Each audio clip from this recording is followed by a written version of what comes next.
You're listening to Ernestly Speaking, the only weekly podcast that covers friends, foes, and anything that goes. And now, for your badass host, Ernest Owens. And we're back with another episode of Ernestly Speaking with your host, Ernest Owens, myself. Woo!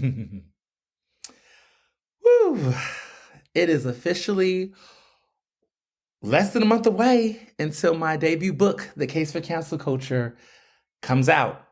And as I am recording this podcast episode, I have in my hand the hardback first edition copy of it. And it is beautiful. It's just so great to see it in person, to touch it, to really, hold it in my hands and be able to be like, this is mine. This is my baby. Over 200 pages, which is always was my goal, that I always wanted the book to be over 200 pages. I feel like if it was under 200 pages, it's a little children's book, but it was just, it's beautiful. It's lovely. I'm moving the pages. I don't know if you can hear me, tapping on it, but it's here. It's a real living, breathing book that you all are going to have in your hands on February 21st. It's beautiful. It's a beautiful book. It's a perfect size. It's on my bookshelf right now. St. Martin's Press through Macmillan, of course, who published the book, they sent me my first batch of copies. So I have a couple of them for myself. Look, I'm not even going to make promises. I may not even want to give them to everybody, to be honest. You all have bought copies. Some of y'all going to these book signings. I had to mail some to my mama because she was like, I knew already, like, that's just a given. I had to go to one of the other most important people in my life, my barber shop. So I went to my barber and they put it on display. And they also, one of the few people who had the limited edition. I had a small limited edition set of these like prop-up, cardboard prop-ups of the book. And I put it in the barber shop there. And it was been there for several months. But they have a section where they allow people to display things. So they put the book there and it's right next to there. So people who go to my barbershop, which is First Decisions, my only decision, to be honest, in West Philly, you can actually go in the shop and see what it looks like in person. But please go and make an appointment. Don't just be awkward and say, I'm just here to see the book and leave. Actually engage with the context and be able to touch it. But it's beautiful. It's purple. People are like, oh my God, the book is really purple. I'm like, yes, the book cover is purple. The whole book framing, it's so beautiful. I just love touching it. And what's so great about it is that on the back of the book, the back cover is all of these great quotes from people. And I'm actually going to take some time to read it because why not? So this book says, praise for the case for cancel culture. And it starts off with the first quote by J. Massey III. They are the co-author of the Black Trans Prayer Book. They said about the book, the case for cancel culture is clear and honest about what cancel culture is and isn't, and is necessary in the fight for critical thought. William E. Ketchum III, who is now a former senior culture editor at Mike, said, this book is one of the definitive works on cancel culture. Thank you. Don Ennis, who's an award-winning journalist, advocate, and university professor, said that the book is, quote, an important tool for all times and for anyone looking to learn how to have the difficult but necessary conversations about race, injustice, inequality, and oppression. And then Leslie Mack, who is the founder of the Ferguson Response Network, and she's a digital strategist, she said, quote, Owens' ability to see through the opaque systems of the world makes him the perfect voice to tackle the concept of cancel culture and the varied, tangled ways that phrase has been deployed, misused, and maligned. Preston D. Mitchum, who is an LGBTQI attorney, activist, and adjunct professor of law at Georgetown University, said, quote, that this book is a necessary discourse about power and control, and who ultimately has a voice versus whose is often stifled. Desiree Peterkin Bell, who's a national political strategist and CEO of DP Bell and Associates, said, quote, I can think of no other person more poised to tackle this issue. John Pierre, who's the host of The Popular Opinion, said, an argument for accountability over acquiescence. And then Michael Cord Esquire, who's a civil rights attorney, and a lot of people know who Michael Cord Esquire is in Philly, he said, quote, Ernest Owens is a loud-mouthed, troublemaking agitator, and that's the greatest compliment I can bestow upon a genuine revolutionary. He makes the kind of good trouble Congressman John Lewis encouraged. Read his loud-mouthed, troublemaking, agitating book. Read it now. Thank you. So yeah, it's exciting, to say the least. All these great people in the industry and outside of the industry who have said great things. And all of these people, many of them who were on the back cover are actually people I interviewed for the book on this topic. So it was a great process. And to be able to touch this physically and to see it in my hands is just wow to me, beyond measure. So I got the book. I got to open the book for the first time the day within a month on January 17th, which is, of course, a month before us. I'm not January 17th, January 21st. Got to open the book, got the book shipment, and it's the tradition, like authors who see the first editions, they always do the big reveal. So, my people came and, filmed it, and it was great. So just so filled with joy and butterflies and excitement about this process. Just so grateful. Thank you all so much for reading the book, sharing the book, talking about it. We're on the countdown. So, so much more will be coming, but it's just great to just be able to touch this physical book in my hand and, just how far we've come. For those who've been following this podcast from the very beginning, I think we were in the phase of just had a book agent, was pitching the book idea around, and then finally getting the book deal and then going through the writing process. Like, people who've been following each of these seasons have been, this has been a journey, and here we are at this point. So this is just tremendous. It's just been a tremendous week in general. And so far of thus this year, we knew this was coming. We knew 2023 was going to be big and be a big, huge harvest, but so many other surprising things have happened. So first, I want to talk about the Pen and Pencil Club nominations. A lot of you all have been voting aggressively over the past week. The polls have officially closed as of the time of me recording this podcast. But it was online voting. I shared it on social. I got nominated for 2 awards. So let me back up a little bit. The Pen and Pencil Club, they've been operating continuously since 1892. They're over 125 years old, and they're one of the nation's oldest press clubs. And so they have had this annual awards called the Philly News Awards. And this basically shines a light on great storytellers, journalists, and newsmakers in Philadelphia and the work that we've done in the past year. So this is the 2023 Philly News Awards. And so they had received 270 nominations. And then their board of governors, which I used to serve on as a board of governors for many years, they selected the finalists in each category, and now they allow people to vote over the past week. And so what's been so dope about it is that I've been nominated in the past for a Philly News Award, and I've never won. A lot of times people thought I've been snubbed and things of that nature, but I've never won. I've been nominated several times, but this time I've been nominated twice. So I was nominated for Collaborative Journalism Project of the Year with JAWN, which is the Journalism Accountability Watchdog Network Coalition. We are nominated. And what's dope about that is that, we were the ones who did the thumbs down award for the Philadelphia Inquirer. So it's pretty dope that we are nominated. And we're actually going against them in this category. A More Perfect Union, which is by the Philadelphia Inquirer, that project, that thing. We're going against them, which we're also going against NICE, which is the News and Information Community Exchange at WHRY, Thriving, which is by Technically and the Pew Computer Charitable Trust, and The Suspect Detective by Samantha Millihan and Reveal and Chris Palmer. These projects, but we hope John wins. That's PABJ, NAHJ Philly, AAJ Philly, and Free Press. We create this collaboration, this collective to basically hold these types of media places accountable. So it would be cool if the actual organization that's doing this type of work is actually honored. So that's pretty dope. And I was also nominated for Freelance Journalist of the Year, which is also very flattering. It'd be dope if I won that. I look at it as Hustler of the Year. And I got some interesting folks nominated, but it'd be cool to win. In other categories, Patty Jackson, who's a fave. I love her. She's nominated for Commentary of the Year. Jim Gardner is nominated for Broadcast News Reporting of the Year, which is pretty dope. A lot of people thought, and so I'll address this. People said podcast of the year. Why weren't you nominated? Like, you should have been nominated for podcast of the year. People were like, you were snubbed, Ernest. And I was like, listen.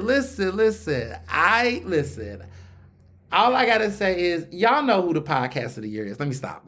But there's some interesting people in there. I haven't heard of all these, but there's one podcast called Stop and Frisk, Revisit or Resist. Not my cup of tea. City Cast Philly, my girl Trinae Nuri, she's nominated in that category. I voted for her personally for her to win. There's a podcast called Today Explained, never heard of that. Serum, never heard of that. Normal Gossip, never heard of it. I mean, Ernestly Speaking could have been there. But I think that probably the Board of Governors and the committee probably felt like, we can't give him 3 nominations, right? But I deserve 3 nominations. But but really they probably was like trying to spread the love, which I can appreciate. So I was nominated for 2, and I'm good on it. I'm very grateful. It's nice to be nominated as always. You don't know when you're gonna get these things or if you want these things, but I know the fans were saying otherwise. For editor of the year, I'm divided. My heart. Brian Howard at Philadelphia Magazine, who is my editor at Philly Mag, he's nominated. But then also my homie Manny Smith nominated for editor of the year for CBS. For his record CBS Philly. Now he's at Yahoo. He's nominated in the category. Listen, they say I root for everybody black, but Brian is keeping blacks hired and employed. So I root for those who are black and those who pay black people. So I had to flip a coin on that one personally. Newsmaker of the year. Okay, there's a couple interesting people, but John Fetterman's in there and Quinta Brunson is in there. Listen. I mean, Quinta has been killing it. She's Philly true and true. Love John Fetterman, but John Fetterman, you in Pittsburgh.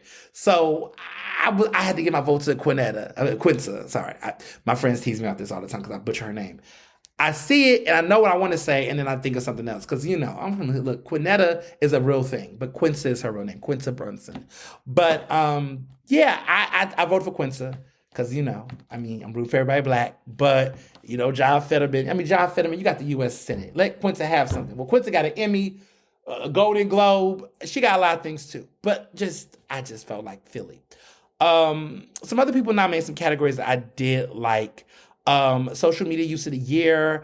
I vote for my boy Conrad Benner at Streets Department for that, but I love me some Michael Klein, so I wouldn't be too upset with that. Education reporting of the year. Look, I personally prefer Chanel Hill at the Philadelphia Tribune. Health reporting of the year. I had to give it to my man Kenny Cooper at WHRY News. Shout out to Kenny.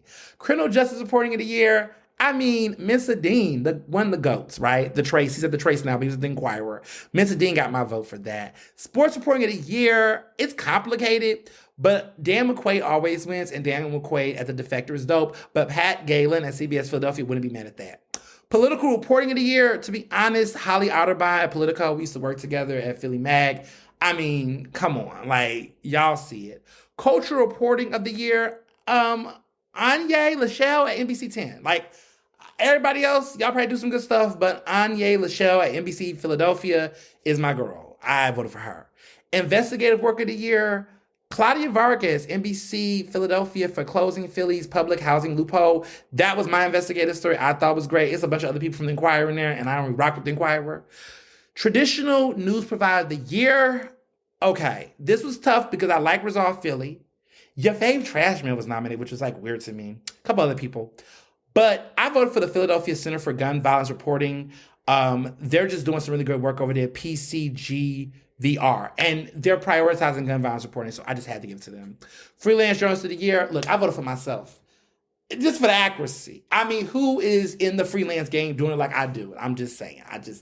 Where y'all LLCs at? I don't see no LLCs in this lineup. I don't see any multiple streams of revenue. I don't see podcast, book. The accuracy. Commentary of the year, there's some great people on this list, so I don't want to shade anybody. But Patty Jackson at WDAS is a legend, long overdue. She's never won one of these awards. Janice Armstrong at Philadelphia Inquirer won in the past, and she's also great. But she's won one already, so I just want to spread the love. So Patty Jackson had mine. Broadcast news reporting of the year. Look, you got Jim Gardner and Miguel Martinez Villar at NBC 10. Miguel is my dude. I'm mad that they didn't put Rick Williams in here. Rick Williams should be here. Love Jim Garner. Jim Garner just retired. Rick Williams should have been over there for 6ABC. They should have put Rick Williams over there. Don't know what they was doing here. The rest of them other I'm not even going to name the rest of them folks. But to me, it's between Jim Gardner and Miguel. Miguel is still in the industry, fresh, young, queer, Latinx, former president of NASJ Philly. Rock with my boy Miguel, but I know Jim Gardner going to have some love. But I have to support Miguel. Podcast of the year, look, I voted for CityCast Philly. I didn't know the rest of them girls. We all know that if they had a blank slate, it would have been Ernestly speaking. But we got to go with who is on the category. And CityCast Philly, Renee Nuri, that's who I voted for. Editor of the year, look, I'm not going to disclose who I voted for, but between Brian Howard and Manny Smith, that's all I'm going to say there. Newsmaker, like I said, Quinta Brunson. Those are all the people. How many categories is this? Let me count. 1, 2, 3, 4, 5, 6, 7, 8, 9, 10, 11, 12, 13, 14, 15, 16. 16 categories. It's going to be a long show. So next Thursday, they're going to have a little award show at the Pen and Pencil Club, and nominees are invited to attend. So I'll be there with my fellow nominees. I know it's going to be a little awkward because I'm going to see some people in there that's nominated I don't like. But when you have people that you do like, you just sit with them and you just cool with them, right? So it's going to be interesting to go. I'm chilling. Like, I'm having a good time. I'm chilling. But it's just very interesting. I must say that this is a very interesting experience. And it's good to be nominated. It's good to be in the conversation. It's been just a good week. And I think y'all can hear it in my voice, huh? I'm looking at myself like I'm too jolly. What else? So this also happened, which also took me for a loop. So this is wild on so many levels. I'm saying some things. There is some tea to be spilled. I need to just unpack this and talk about this with you all because it's wild. So every Thursday, Philadelphia City Council has session. We all know this. This is nothing new. They kicked off session this week. They finally came back, I believe, this week. And every Friday, the nerd in me, which you all kind of know this, I go on their website and I look at all the resolutions that came through for that day. Because I don't go to Thursday City Council sessions. They're ratchet, they're loud, they're packed. I know that because of COVID, they don't really let everybody up in there. I kind of watch it on TV sometimes. And sometimes I just say, you know what, I'll just take the tea leaves. So they had the session and I, wasn't paying attention. So I looked online on Friday and I scroll and I see this resolution. And I'm going to read the resolution to you. Resolution number 230017. City Council of the City of Philadelphia, Office of the Chief Clerk, Room 402, City Hall, Philadelphia. Resolution. Honoring Philadelphia's new generation of living legends, Isaac Ike Rod Gardner, Ernest Owens, Chad Thane, Matt Cain, Tom Files Manning, Colin Chambers, and Mona Love for their roles as podcast influencers as part of the commemoration of Black History Month. Whereas Ernest Owens is the host of the acclaimed podcast, Ernestly Speaking, where he breaks down the latest headlines, controversies, and everything in between, Ernest has spent his entire professional career in the communications, media, and journalism. He has worked with numerous different media outlets, including CNN, NBC Universal, and BET. Currently, Ernest is the CEO of Ernest Media Empire LLC, editor-at-large of the Philadelphia Magazine, and the president of the Philadelphia Association of Black Journalists. In addition to his journalistic work, he has taken the skills he has learned and is giving back to his community by serving as an adjunct professor at Cheney University. And they go on to the rest. So I was like flabbergasted. I'm in a resolution. All these years I've been covering politics, been doing this work. I even was a city council fellow. I never thought that I would be in a resolution. Now, I will tell you why. Because it takes elected officials to actually propose it. This was led and authored by Councilmember Curtis Jones. I don't even know him like that. Like, I haven't written much about him, but I also just never knew him like that. When I looked at who co-sponsored it, it was co-sponsored by Councilmember Mike Driscoll, Cindy Bass, Catherine Gilmore Richardson, Mark Squilla, Anthony Phillips, council members Sharon Vaughn, Kendra Brooks, and Ketsy, who replaced Maria Quinoa Sanchez. It was interesting because I didn't see Kenyatta Johnson. I didn't see Jamie Gautier. Now, Isaiah Thomas has amended it apparently to now join as a co-sponsor, which is nice. We'll leave it there. But it was interesting who didn't, but I wasn't focused on who didn't. I focused on who did. Never in my wildest dreams would I have thought this would have happened regardless, and it was touching. It was gratitude. And so I say, first off, thank you. What I also say is, for anybody who's thinking that this podcast is going to be soft on any of these people who co-sponsored this or proposed this, no. We going back to work very quickly on talking about the news and things. But it is nice that the podcast is recognized in this way. And so this is what I bring full circle to you all listening. That y'all, a lot of y'all, be wanting things from me that I think is nice. Right? A nomination for podcasts or Pen and Pencil's dope and great. But then you turn around and divine intervention kicks in and something bigger than what you ever would imagine is there. The fact that the city of Philadelphia is acknowledging this podcast, calling me a living legend, which is just over the top for me, just emotionally. And, calling me a podcast influencer and acknowledging the work in that way. It's just wow. So they also add, I want to read this aspect. I forgot this part that really changed the game. It says, whereas podcasts are a bold and emerging arena that allow individuals the opportunity to share their feelings, their opinions, and their lived experiences with members of the general public through the touch of a button. They also provide Black and brown individuals the opportunity to share their thoughts about daily life and in their communities, and whereas podcasts provide outlets for a variety of different individuals to share a variety of viewpoints with a wider audience. Even though hosts and viewers may disagree, these platforms are launching pads for receiving and transmitting useful information. That's the whole point, right? That's the art of why Ernestly Speaking works. That is why I love doing this podcast. This is why thousands upon thousands of you regularly listen to this show and support it, and the numbers show that, right? It's just very honorable that, sometimes, like I say, a broken clock like city council can be right twice a day, and this is one of the times when I think they got it right. So I'm happy to be amongst these other honorees. Clearly, we're all very different. Ike, Raw, and I are very different, but we have mutual respect in this business, in this space. And it's important because right now, as a journalist, it is hard. I have realized that I have to evolve, and that's what I've done, right? You got to get the truth. You got to get information out in different ways. The old school ways of just thinking people are going to just buy a newspaper or whatever, you got to get people different ways. You got to get them on social media. You got to get them on podcasts. You got to get them, through various apps, and that's what makes this work. That's how you become a freelancer of the year. But that's how it works because you have to expand. You have to get out your comfort zone. And I think so many journalists in this industry are just so loyal to the old traditional model. And that model is killing us. It's killing the business. And, people want to talk about my style and how I do it. But listen, it's about being effective.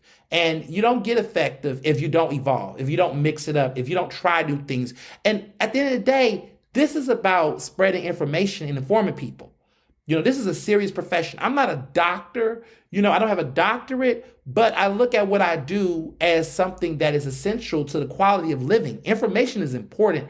And I take this job serious. I take this work seriously because it's necessary work. If you put out false information and just bad information in a community, it can create psychological and institutional disaster. We've seen it with the Trump administration. We've seen it before the Trump administration. We've seen it with the way we talk about policing and crime in the 90s with Democrats, right?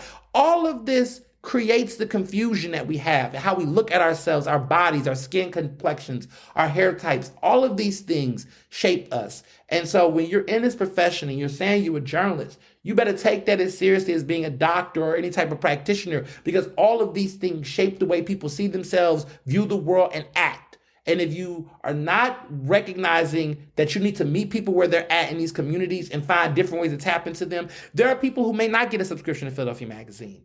There are people that may not, meet the paywall to go see and read an article of mine from the Daily Beast.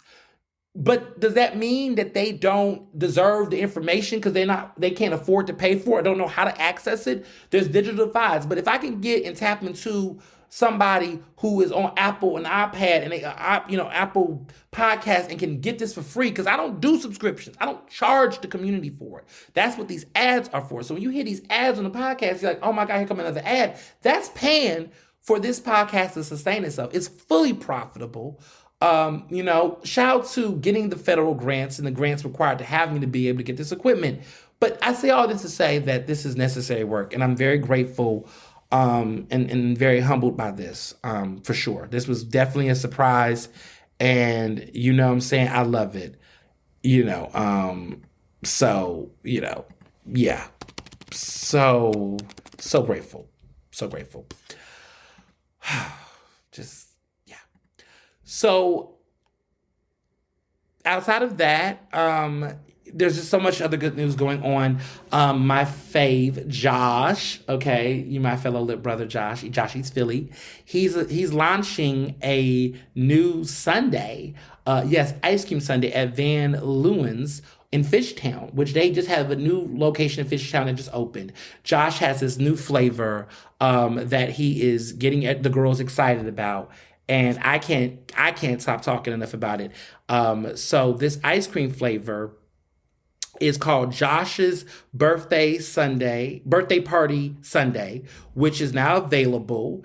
And basically, it's a great ice cream flavor. It's like a sundae with some edible sprinkles on it, glitter on it.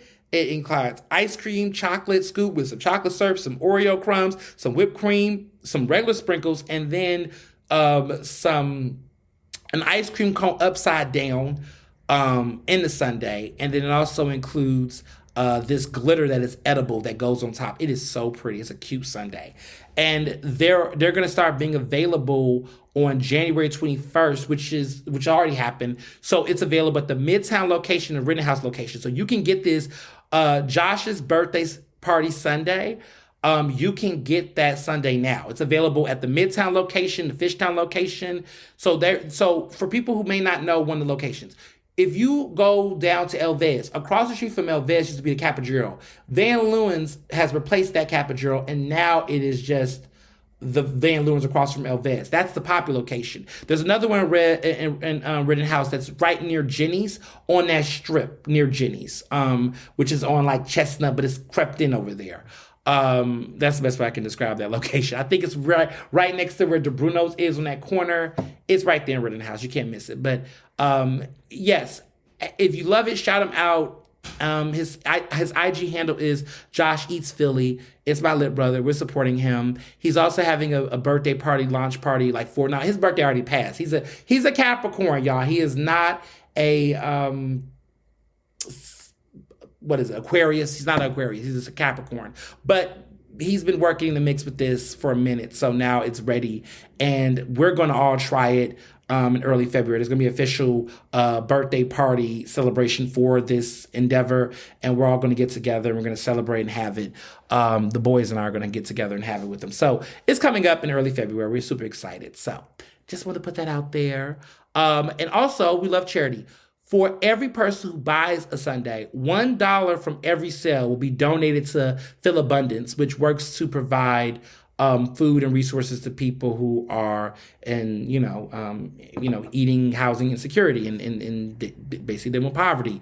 They address hunger. They are into hashtag squash hunger, hashtag beat hunger with the BEET. So that proceeds of the Sunday sales. We're just killing it. I'm just so proud of all my friends. We're just doing a damn thing.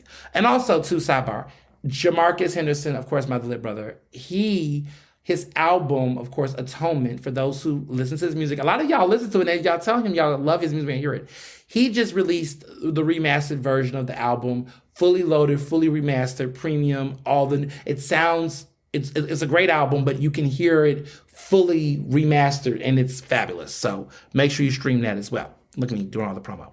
Okay, so restaurants and things I went to this week that I think you should try because I know y'all ask me all the time and I love doing it. So Restaurant Alexander, y'all know I love this place. I keep talking about it. It's in Rittenhouse. It replaced V Street. So people who heard of V Street, this is the new restaurant that replaced it with two black chefs. The executive chef and the sous chef are both black. Two black men. Love this restaurant. They just launched a new menu that just came out last week. I got to try it. You all saw the pictures on Instagram because I showed y'all the new menu. Isn't that place fire? Like, that place is incredible. Like, it is the bomb. Like, they have a new menu, new things. They have a couple of things they kept, but they've remixed some things. It is fabulous. I'm feeling the food. Loving it, loving it, loving it. Please go. Support them. One of the top restaurants in Rittenhouse Square. Now, you know my favorite is Friday, Saturday, Sunday. But this one up here is my little boo. It's just making an impression on me. Garza's Trading Company at the Kimmel. Loved it. I really loved that place. It's okay, so let me be clear. It's not a restaurant. It's like, okay, if you're in the Kimmel Center and you want to see a show. For a long time, when you went to the Kimmel Center, there was Vauvert. And so you would try to do a matinee at Vauvert, or you had to buy like M&Ms and pretzels and snacks. The way this is set up is this is a very fast, casual Garza's experience. Really great high quality sandwiches, snacks, bites, empanadas. They got cocktails they're selling down there, cappuccino, whatever is going to rock your boat in intermission. Everything you get there, you can be able to get quickly and enough time to eat during the intermission and then get your ass back there. Now, if you couldn't get a Vauvert reservation for a sit down, you now have the opportunity to go there. I went to the grand opening. It's pretty. The food is popping. It's a real nice experience. And matter of fact, it's not just for people who just are going to Kimmel to see a show. It's going to be the new quick little casual spot to just get a little quick little bite down Broad Street. Because let me tell you, it is Broad Street, as much as you think that theater area is full of restaurants, everything is like real fancy or like sit down. It's hard to find a casual place down there to eat. I mean, Hip City Veg in the daytime, but when you're talking about past 5, it's hard to find something that you can just grab and go that isn't a convenience store or something. So I just love that Broad now has this because sometimes you still want something upscale, but you don't want to sit down and eat. So I really think that this Kimmel spot is dope. And I love that there's 2 options now, and both of them are Garza's options. Shout out to Jose Garza's for bouncing back. Okay, that man can bounce back. A couple years ago, he was hit with all these closures and it was bankruptcies talk and closing down restaurants and stuff. But he just keeps rebranding and reshifting and doing whatever he got to do to fight to get, his business going. Shout out to him. Shout out to our chefs of color, Latinx, chef that's doing a damn thing. So yeah, outside of that, PABJ had our board retreat this weekend. Philadelphia Association of Black Journalists, our board, we had our executive board retreat at the AKA Level 28, and then we had dinner at Chima. Yo, Chima never misses. I haven't been to Fogo. Ever since I went to Chima, I've never gone back to Fogo. I might want to say, I think Chima's better than Fogo de Chao. I don't know. Chima, let me be clear. Fogo's fun, right? But what I love about Chima is that it's just real chill. It's like real casual, it's real intimate, but yet not too fussy, but also still chill. I feel like Fogo is just this loud ass institution, just so, just feels so wide, the wide ceilings. I just want something I can lounge in. I feel like I can lounge there. So yeah, Chima was great. The great cocktails, great food. The retreat was fabulous. Our organization been doing some great things. This week we just had our grand opening PABJ meeting of the year. We premiered the new office. Everybody came and saw. We did a ribbon cutting. We had the cupcakes. It was fabulous. It was a very great kickoff to the year. And, what's been great is that at this meeting, we discussed our separation from NABJ. I know, that's been making the headlines. People been talking. But what I've also noticed, and this is just me, I'm having a moment right now, a little flex, but I got to say this, is that there will always be a small contingency, and a very small contingency, less than double digits, of senior people and older people that no matter how great you are, no matter how respectful you are, no matter how eloquent you are, they're going to always spend more time finding something to be critical about than something to be pleased about. And my mother used to always say, she says this now, is that when it doesn't make sense, it's hateration. And I have a heart where I try to see people in a light that I don't want to assume bad faith immediately. I try, especially when it's our people, right? Especially when we're in community. I try not to think that people come to things with bad faith off the jump. But when people show their ass time and time again, if it walks like a duck and it quacks like a duck, it is a duck. And what I've recognized is that the older I've gotten, the better I've gotten at smelling bullshit, the more I'm able to be strategic and be able to find ways to navigate past it. And that is what comes with wisdom, and that's what comes with age. But Lord, let me tell you something, y'all. I hope, and I continue to be, I never want to be a middle-aged person hating on a young person.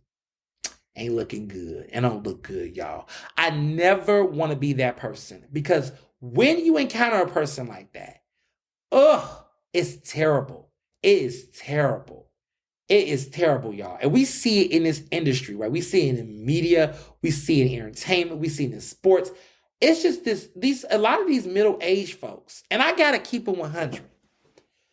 Because I'm not saying all, right? Because you got people like Patty Jackson, right? That just love on you, that just give you the support and just respect what you do and understand that you're going to come to it differently, right? We're not going to do everything alike, but just let you rock and do your thing. You got great people like that, right? You got cool people like Taib Smith that he would not want to feel like he's much of an old head, but he's someone who's definitely a seasonal professional, where he sees the up and coming young black men that's in the business, that's doing different stuff, and they're doing it differently. And rather than sit on the sidelines, hating, being salty, comparing, making comparisons that don't matter, having, arbitrary pissing matches, he's like letting us rock and supporting us and figuring out how he can endorse and sponsor. Invest in young people rather than trying to stress young people. Invest in young people. It's too many people that think that that they got it confused. And I got to keep it 100. There is a difference between respect and reverence. There is a lot of older people I've encountered in the industry. Not all. And I'm not going to have to keep putting this disclaimer, because if it ain't, because a hit dog will holler, right? If it ain't you, what they say, there's a famous say I always tell people that if it doesn't apply, let it fly. Okay? Because if you feel some type of way, a hit dog will holler. If it doesn't apply, let it fly. I've encountered a lot of older people in this industry that I've met that they feel that they should be given reverence. So I'm going to pull out a definition of what reverence means, because I think people should know what that means. So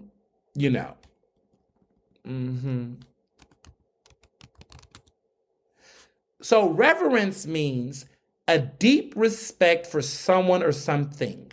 Emphasis on a deep respect for someone or something. So when you hold them in reverence, they said a regard or treat with deep respect for someone or something. So let's look at what respect means by definition.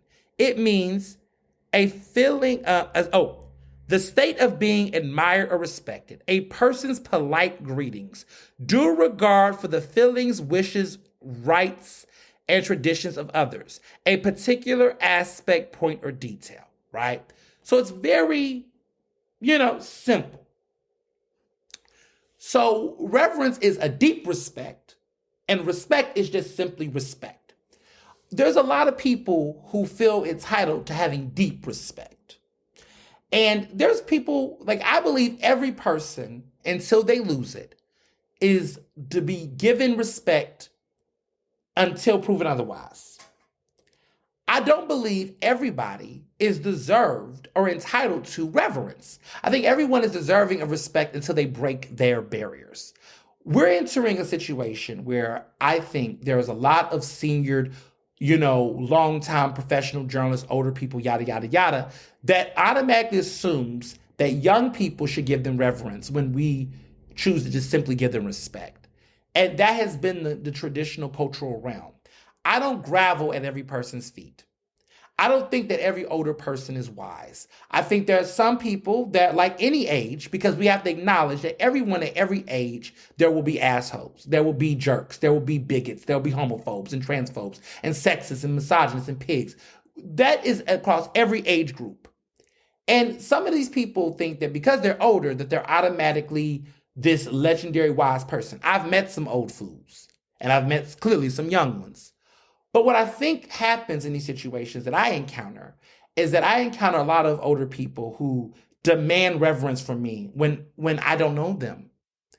All I can give you is respect. We haven't built a relationship where I can have such a deep admiration for you in a way that you feel like you're entitled to. So there are people that I meet that expect me to take a bow and to kiss their ring and to do everything they want me to do immediately.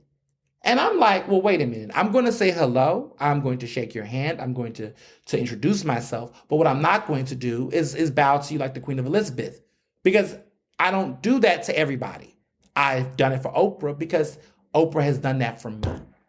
And so I know how to meet legends, and I've been in a room of legends, and every old person is a legend, and every old person I think is deserving of reverence.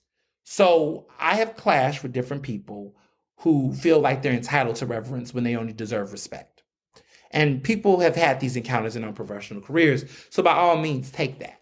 But what I've learned recently in my leadership and what I've been doing is that you find out very quickly that when you actually confront these individuals on their differences, what they say amongst themselves and others is one thing, but when you walk in the room, it's another. So I was told, that at my meeting, my upcoming meeting, that I was going to encounter some people that was going to set me straight and get me together about this NABJ departure. A small group, right? And I came in the room ready, like, okay, well, what's going on?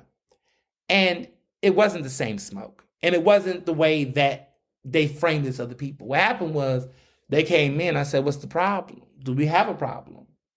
And they said, well, we just had some questions. Well, I got some answers. And then we got to some resolutions and some problem solving. And that was it. I think what's funny is that I say all this because I think everyone in different ways experiences this in their career, whether they're working in a research center, whether they're working in the public school system, whether they're working in politics, you're going to always encounter these types of dynamics. And I think what's important is to draw the line and set boundaries. I think sometimes young people get manipulated and coerced into doing things that does not speak to the ethos. And when we choose to set boundaries, people call us disrespectful. Is it disrespectful or is it me establishing boundaries? Is this wisdom or is this you manipulating? Are you looking for reverence or are you looking for respect? Or are you trying to conflate the two? These are the type of questions that I push back on and ask, because if I'm an adult and I'm paying my own taxes and the decisions I'm making as a leader is going to impact other people, then I'm not going to be sunned or treated like a baby or young bulled, because those days are over. So just want to put that out there. So yes, I think we are ready to move into what's going on in the world. Let's just start with national. It's so many things going on nationally right now. But the big thing for me is that George Santos is a motherfucking liar. That's just where I'm going to start. Congressman George Santos, every day there's a new lie. I cannot keep up. But what I will say is that he is a ratchet gay icon. This man is forever going to be known as a ratchet gay icon. I don't care what y'all say. I know that we can talk about the integrity, but he's a Republican. So that went out the window the moment he got elected. Let's stop trying to act like, at this point, George Santos is a joke. It's sad because, you want to talk about this in a serious nature, but at this point, the Republican Party is a circus and a joke, and they don't know what to do with them. Now, I heard that any day now, or any week now, this man could be getting ready to resign. Investigations are going on. All types of speculations are going on about what he's going to do. But every time I check my headlines, there's a new story about George Santos that's worse than the other. And I can't even keep up. The Daily Beast been on that ass. Everybody been on that ass. There's a story now that was an exclusive for the Daily Beast where Santos bragged of engagement to a man while he was married to a woman. Okay? He literally was out here telling people about this man named Pedro, saying, Pedro and I have decided to join our toothbrushes, which he had put out in the invitation of his engagement. He said, Pedro and I have decided to join our toothbrushes. Which they got this invitation. David Beats obtained it while he was married to a woman. So he was out here doing too much. Then there's this Brazil situation where he was a drag queen in Brazil. He denies it. He says it's categorically false or something. Does George Santos even know what categorically false even means? Because everything he's been saying, from his education, his religion, his folks dying on 9/11, this man has lied. Dogs are involved now. I can't keep up. It's the Ratchet for me.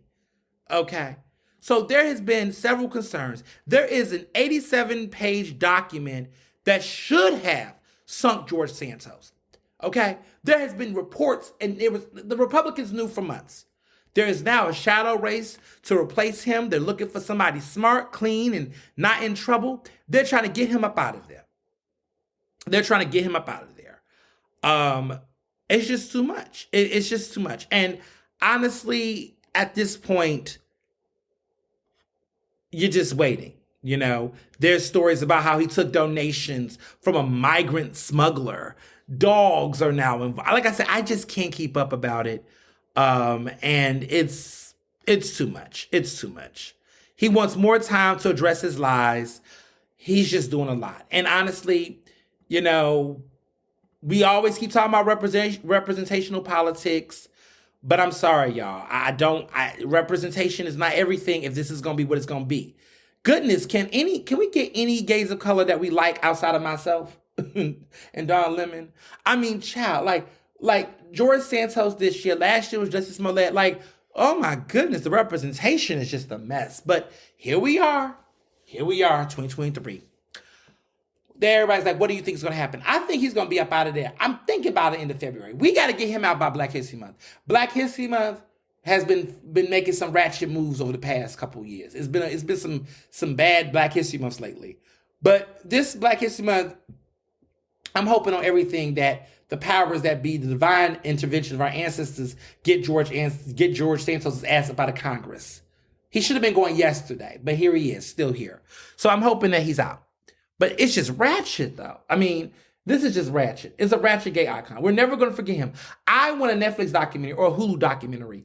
I need a documentary special. Who's playing George Santos? Do we got anybody? And quite frankly, who's good for this? Who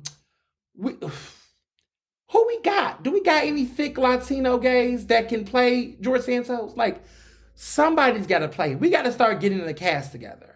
I want a straight person, but I don't. Because whoever plays George Santos is either getting an Emmy nomination, because this should not be a movie. This should be like a mini-series. Like, we should do a mini-series on Netflix or something. But we got to find a gay. Let me look up Latino gays. Because we need to cast, we need to start calling people. I'll do a screenwrite. I'll write a screenplay. But, famous Latino gays. Let me see. Who we got? Who's some images? Ooh, let's see who we got. All right. So, Wilson Cruz is too skinny and too fit. Ricky Martin can't do it. And we're not putting anyone in fat suits. We're not doing that. Okay, we're not doing that. Perez Hilton used to be thick. Why can't he get thick now? Gain some pounds. Mondo Guerrera, he's a fashion designer. We don't got nobody. Where are everybody's women? Everyone's a woman. Where are the 12 Blazing Queer? Let me see. We got to find somebody. Because I can't have a straight person playing it. But it looks like we don't have anyone so far. Well, hold on. Manuel Manny Moa Gutierrez. Well, he's a beauty influencer. But maybe he could do a breakout role. Maybe this could be his opportunity. Hold on. Found him. Here he goes. Guillermo Diaz. He was in Weeds and ABC Scandal. Remember the guy on Scandal? He's gay. And he was a big chunky guy who was in Scandal, Latino guy who was fucking everybody up in Scandal. He could play him. Found him. He was Hack. Diego Hack. Huck. He was Huck. Diego Huck Munez in Scandal. He should play George Santos. This is a career-defined moment for him. We got to shave him. We got this beard. He's kind of cute. He's 47. He got a beard. Take the beard off. Let's put him in this and have him play in this film. He could play George Santos. Y'all heard it from me. We done found our castmate. We done found our cast. Now, I don't know who's going to play the rest of the characters. They don't matter. But we got him. We got a Latino, a gay Latino who could play him. The campaign begins now. So Guillermo Diaz, we want Guillermo Diaz to play George Santos in a Netflix special, Hulu special. We'll call it it's got to be something messy. What will we call it? What will we call this special? We'll call it Liar Liar, the George Santos story. There you go. Free ideas. Free ideas. If it happens, just let me know. But I see it. I see it. I see it. I see it. Yes, we need to get Guillermo Diaz. We need to give him that Vaseline, what they call that thing that they say he's doing, slugging. We got to get him some Vaseline. He got to slug his face. He got to get that Vaseline, because I think oh boy is slugging, by the way. If you don't know what slugging is, Google it. It's a facial technique that people do, but I think he's slugging. So Guillermo got to do some heavy slugging. We might have to do a little bit of prosthetic makeup, but we're making this happen. He's got the build. I think he'll be fun. Okay, moving along. So inaugurations, gubernatorial inaugurations have been happening this entire week. I thought they were happening earlier, but no. So George Santos. Josh Shapiro had his inauguration. Of course, he had it in Harrisburg. I did not go. I told you I wasn't going. I didn't go. And then Wes Moore had his in Maryland. And Oprah was all up in the mix. Listen, Oprah gonna find her a shining black star. Obama, Owens, Moore. I mean, she just has taste. So Oprah was at Wes Moore's inauguration. As a Pennsylvanian, I gotta say, the Maryland one looked better than ours, y'all. I ain't gonna hold you. Wes Moore had all the energy. That could have been us. But y'all want to keep on electing the same moderate white man, moderate missionary Josh Shapiro. I get it. Y'all like him, whatever. Fine. He beat Doug. But damn it, y'all. Can we get some black flavor? Now, Austin Davis is dope. Lieutenant governor, first lieutenant governor of Pennsylvania history. That's my man. And he also responds to text messages. Even better. But I just feel like I heard, it was a Q inauguration, Wiz Khalifa performed, Smokey Robinson, but that was them. Wes Moore had the people. Wes Moore got the swagger. And if I've been hearing Shapiro wants to run for president. Let me tell you something right now. If Wes Moore is thinking about running for president, that's who I'm talking to. I'm not talking to Shapiro. I'm not going back. I'm going forward. Okay, I'm doing doggy style. I'm not doing missionary. I just feel like Wes Moore is just giving it right now. I'm excited. It's hard to get a black governor. We don't be having them. Look, they wanted Stacey Abrams. It didn't happen. But we got Wes Moore in Maryland. And honestly, this is giving me the same type of excitement I have for Patrick Duvall in Massachusetts. It is hard to get black governors. Okay? We had Patrick Duvall and we got Wes Moore. I don't know if is there another. I can't remember any other black governors. I'm going to find out. There are only 3 black governors who's been elected in U.S. history. 3, y'all. 3. So there was, of course, the first one, which is L. Douglas Wilder, who was elected in 1990. He served 1 term in Virginia before leaving office to be a professor at Virginia Commonwealth University. It was L. Douglas Wilder was the first black person elected as governor in 1990 for Virginia. And of course you had Deval Patrick. That's my favorite, Deval Patrick. He was in Massachusetts in 2007. He served 2 terms. Now he's a professor at Harvard University. And then you have David Patterson, who's the only other contemporary black governor. He served as New York governor when he finished the remainder of former Governor Elliot Splitzer's term from March 2008 to January 2011. So that counts. But to be very clear, before those 3 officials, there were only 2 black governors that served, but they were traced during the time of Reconstruction. Okay? And that was in 1868 when there was a Republican who was Oscar Dunn. He was the first black lieutenant governor ever elected, but he also served as acting governor of Louisiana when Governor Henry Clay was injured in 1871, and then he became the nation's first acting governor. He was a black man, he was a Republican, but this is the 1868 Republican, which is the Lincoln era. That ain't the same Republicans now. So when Republicans be like, Frederick Douglass was a Republican, he wasn't the same fucking Republican. History, y'all. It was weird though because with Oscar Dunn though he died of suspicious causes, and that is weird because he died in 1970. No, he died in 1871, which is weird. And people say it was suspicious causes, and we don't know if he got killed, if there was some other shit. We've never had a black female governor. Okay, um, and let me be clear, that thought weighed heavily. Deidre DeGear. Okay, she ran in her campaign in Iowa, but the sad part is that she said that there was a lack of black governors and there were no black female governors, and that's why she ran. She said she had, I think she suffered from imposter syndrome, is how I would describe it. But yeah, there was a lot going on. But I want to also back up to this other point. A lot of things happened let's go back to the 1800s because there was another black governor. So in 1868, when Oscar Dunn took over the role and he died of suspicious causes, which I'm going to keep saying suspicious causes, you all can look that up. It's still weird what happened to him, but all of this changed in 1872 when Warmoth, who was in the position, had impeachment charges. Then there was a man named PBS Pinchback. He was the president of the state senate, and this is the state of Louisiana. He assumed office and became the country's second black governor, even though he only served, I want to say, well, this is weird, from December 9th, 1872 to January 13th, 1873. So he only served for like a month and some change. And that's the only time we had a second black lieutenant governor. But this is second black governor. This is all before Reconstruction. So it's a lot of weird stuff. But I say all this to say that in our modern era, we've had 4, but 3 that were elected by the people. So that was, Virginia, and Patrick Deval, Massachusetts. The other one who served, I do count him. He did serve as a governor of New York. That was a moment. But elected, ran a campaign, and was elected in the first drill.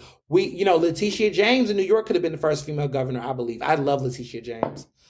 And I think she might have a strong chance if she wants it, but we'll see. She needs to go ahead and get Trump locked up first, I suppose. Or that's what she's trying to do. Who knows?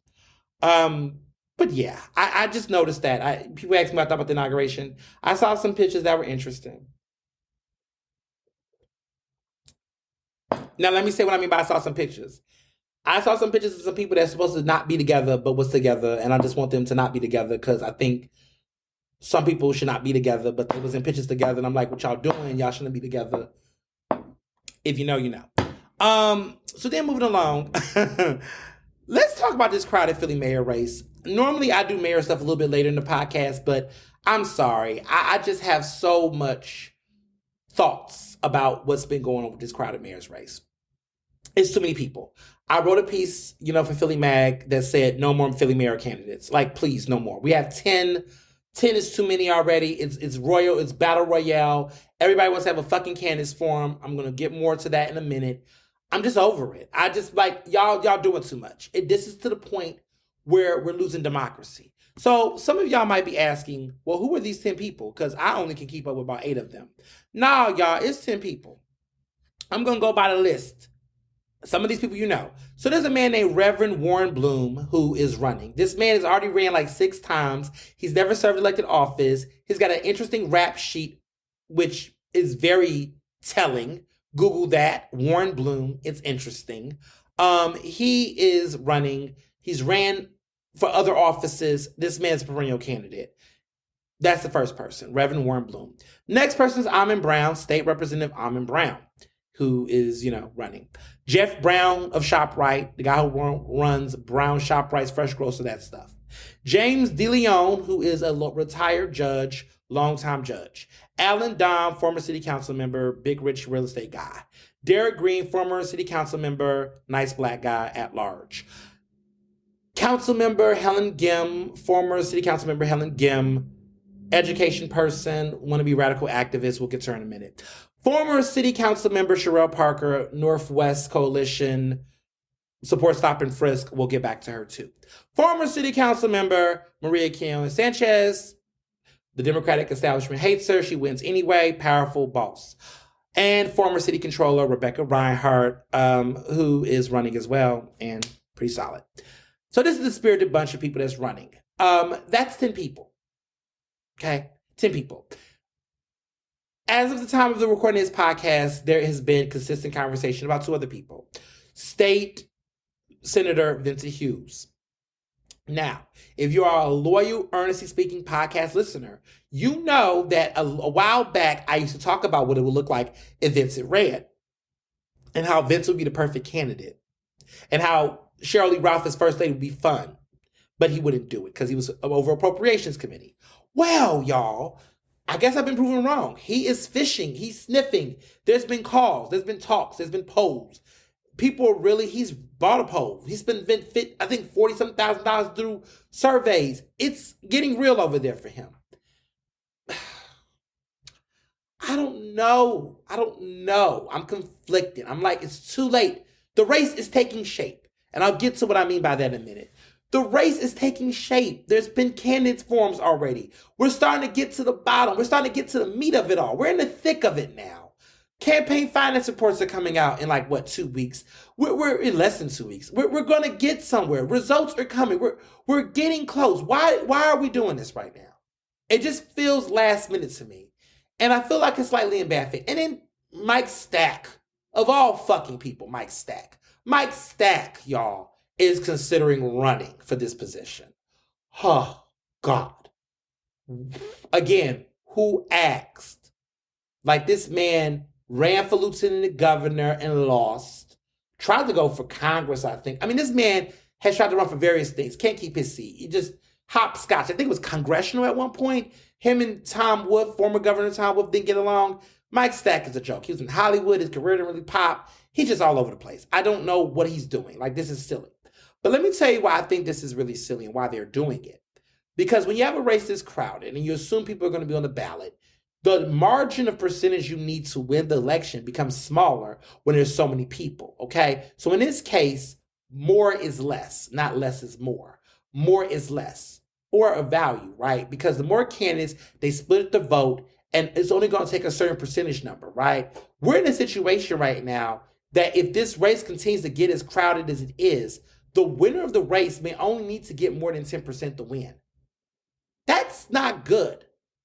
Democrats are hugely the large number of voters. If you get over 10% in a primary and get the nomination and win the election, you don't got that much real legitimate support from the contingency of voters.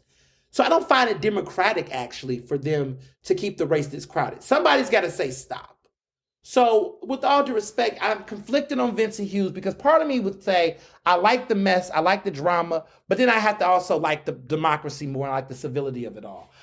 With my conscience, I can in good faith say that he should get in the race. In my destructive mindset, this would be fun. But should not be fun. This should be fundamental. And that is not functional. That's not fundamental. And I just think he needs to just do what he keeps doing in the Senate. I just think that, you've been around for 25 years. You could have always ran for mayor. I know you and Fattah was cool. You probably waited your turn a couple of times. But if you was going to do this, you should have did it much earlier. I just feel like this should have been much earlier. I'm going to tell you what I think when he should have did it. He should have did it after he won, after the elections were over in November. After everything was cleared, after he knew that he was not going to get a majority. Because the reality is, I think Vincent Hughes had always wanted a majority in the Senate. And I think the plan was that he wanted to be the majority leader. I think he wanted to be the boss, the big boss. I think he was ready to be over the Senate. When he knew that the Senate was not going to get the majority in Harrisburg, because he is a state senator, I think that's when he should have said, you know what, we ain't going to get a majority right now. We ain't going to get it no time soon. Let me go ahead and see what this mayor's race is looking like. That's what he should have did. I mean, look, Anthony Hardy Williams has done it. He has definitely paid his dues. He's done his thing. That's when he should have done it. He should have started looking into running and putting it out there right after the election when he knew that they wasn't going to get the majority in the Senate.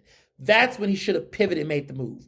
To do so now just feels like what and why. So That's my take on that. I don't think I like him. I love him. I really do like him. I think he's a good guy. I just think that it might be a little too late for him. I don't know. He just needs to come with some crazy money. Because right now, Helen and Rebecca got the coins. You know. Mike Stack, please. So that's where I stand on the crowded part about it. But let's get into these annoying ass mayoral forums. I'm sorry. I have not been impressed with any of these forums. I think they have just been a shit show, uncontrolled, no coof, poorly executed. I'm just not feeling the folks. I'm just not feeling the people that are. I think that most of the candidates on stage are low energy. They feel tired. They look tired. There's just people lying out of their mouths, saying things that just are not true. There's just some folks that are talking too much, and I'm just like, why are you talking? You're not going to win. You have no shot.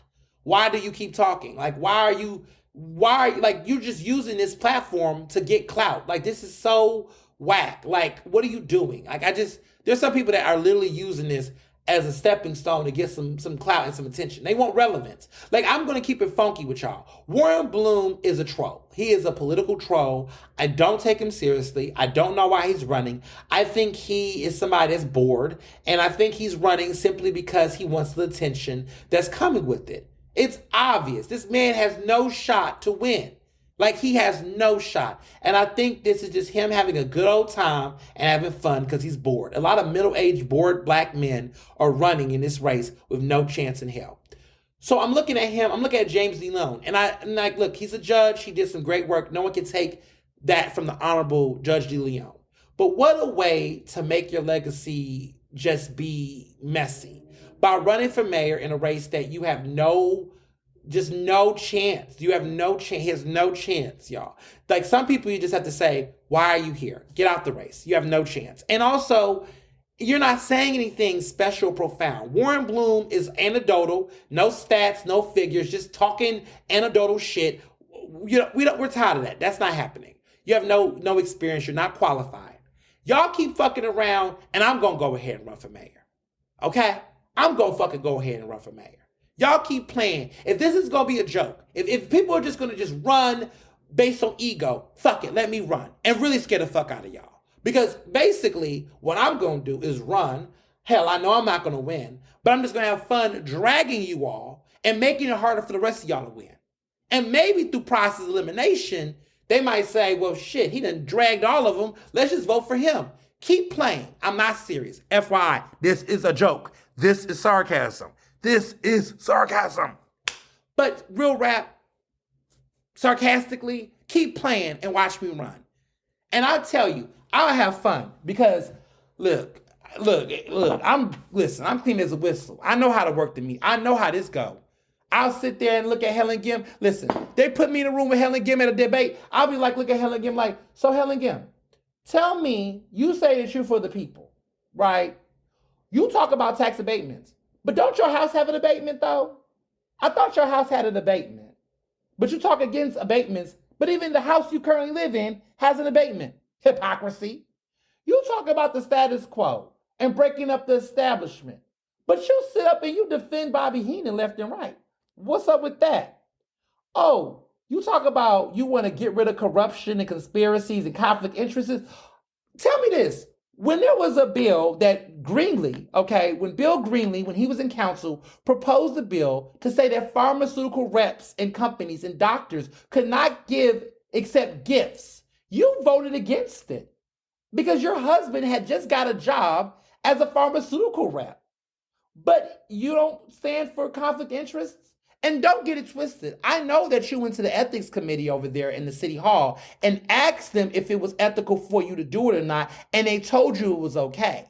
But between you and the world, the hood, and the streets, that's, to me, just because they said you could do it, don't mean you should have did it. So you mean to tell me that you think it's okay for doctors, to give gifts, to receive gifts from pharmaceutical reps like your husband? So you think it's okay to do that? But we're over here dealing with a opioid crisis. Pharmaceutical companies play a role in that. Your husband represents some of them. You think it's okay for your husband to give gifts and buy lunches for those doctors? Interesting. Interesting conflict of interest. You can go sit down. That's why they wouldn't want me at a debate. Because I would get her together real quick. And she would not be the only one. Sherelle Parker. You got all this talk, Sherelle, about supporting, black businesses and black people. But why have you been over here supporting Kenny and being quiet and tap dancing for Kenny throughout his entire 8 years of destruction? You're the one who brought Kenny over to black voters, not just in his first term, but his second term, and let him parade around to get that vote. Now you want to talk about white privilege money? But what about all the white privilege money that the Northwest got when they was collaborating with Kenny in his camp? Oh, interesting. Now you want to talk about white privilege with Jeff Brown and Alan Dom, but you want to talk about that white privilege with Kenny, though, because had a black man been mayor under Kenny administration, they would have been calling for his resignation. But you stood silent and by his side. And even when he said he was not trying to be mayor, all you had to say was you thought his comments were asinine. Who else? Who wants some? Just some thoughts. I would have fun. That's a fun debate. That's a fun debate. I would be ready to pull out the receipts. It's called letting the chopper out. When we gonna let the chopper out? Because I know it's a little too early, but I need y'all to speed it up. When we gonna let the chopper out?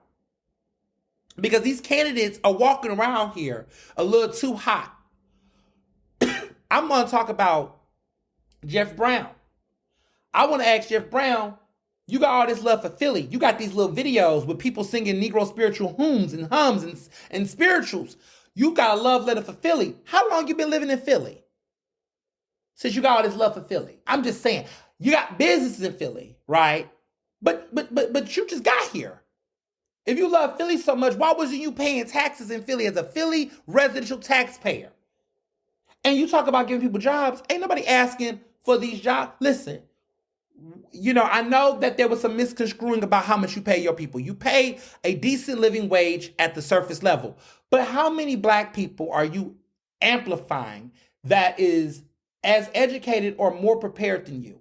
Where are the senior level black people that you're posting up outside of those people who are getting those salaries under you in subservient roles?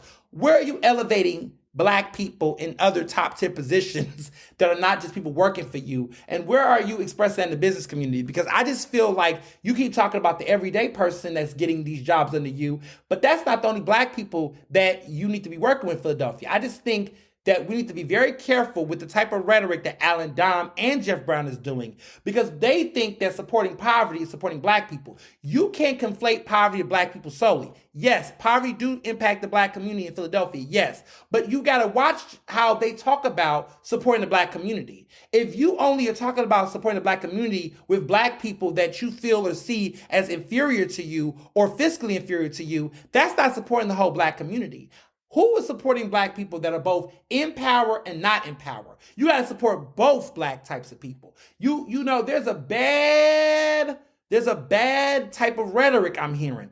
I'm just not seeing where Jeff Brown has invested in institutions and businesses led by black people in powerful and leader positions. There are black folks in these communities that are in positions of power. I feel like he's a charity case. And I just feel like you need to stop using black folks in the community as your little charity case to say that it's been your lifelong work.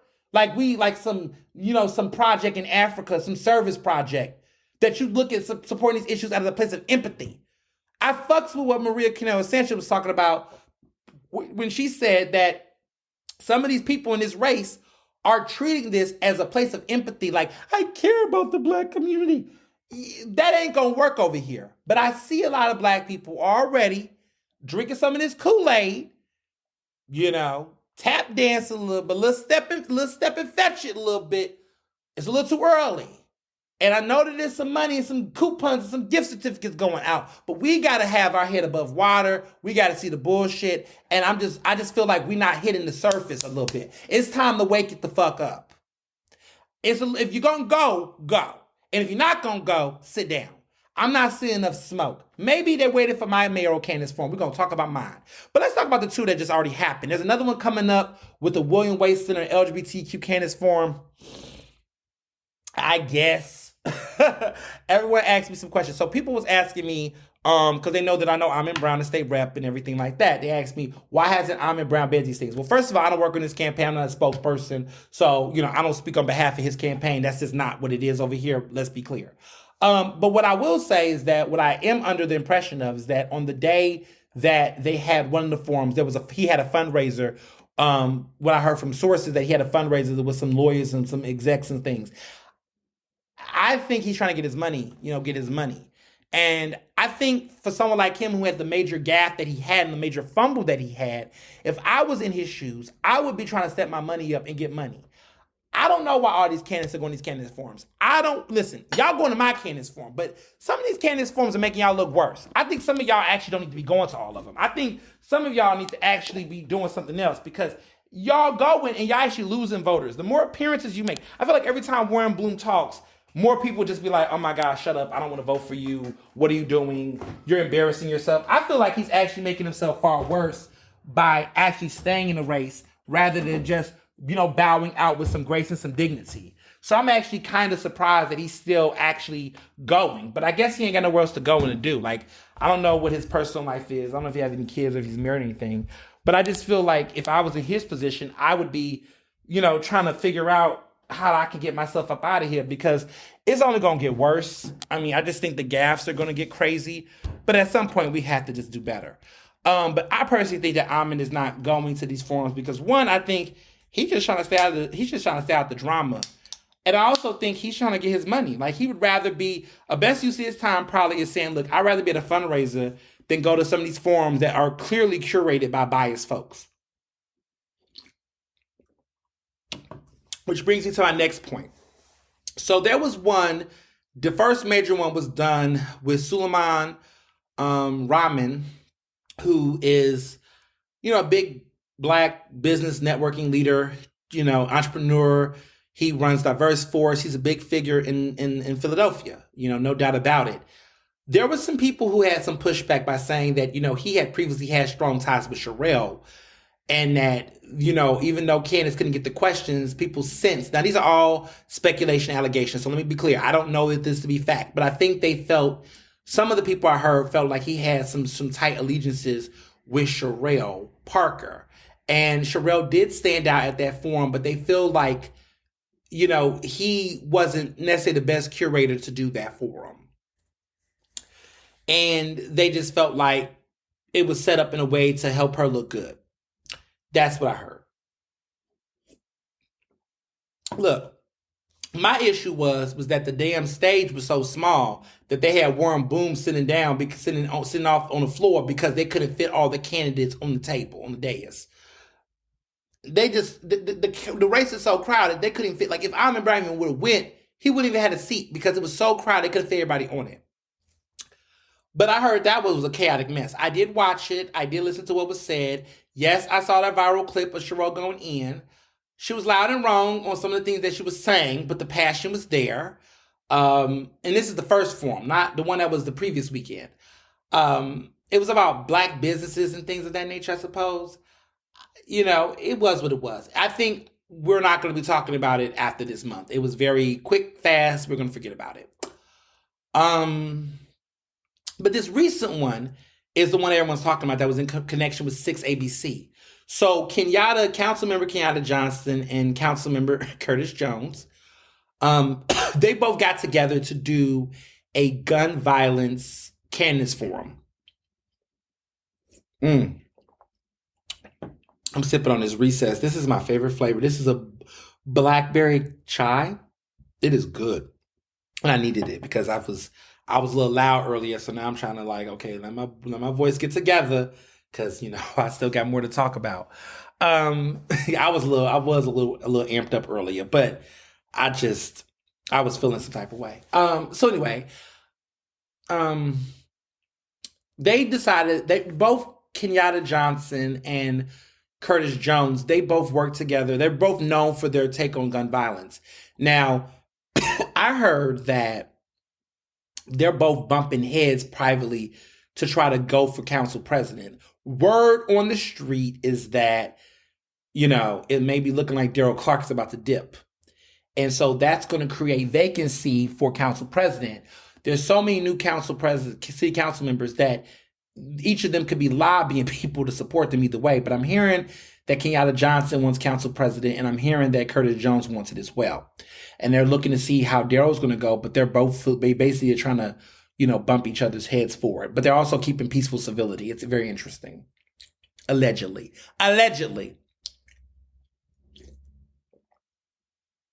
I hope they're not mad. Well, they might be. Who knows? But hey, I'm telling people different views. They can agree, disagree. Look, I already got the resolution. But I say all this to say that they want to create this forum. Now, this was already a red flag for me.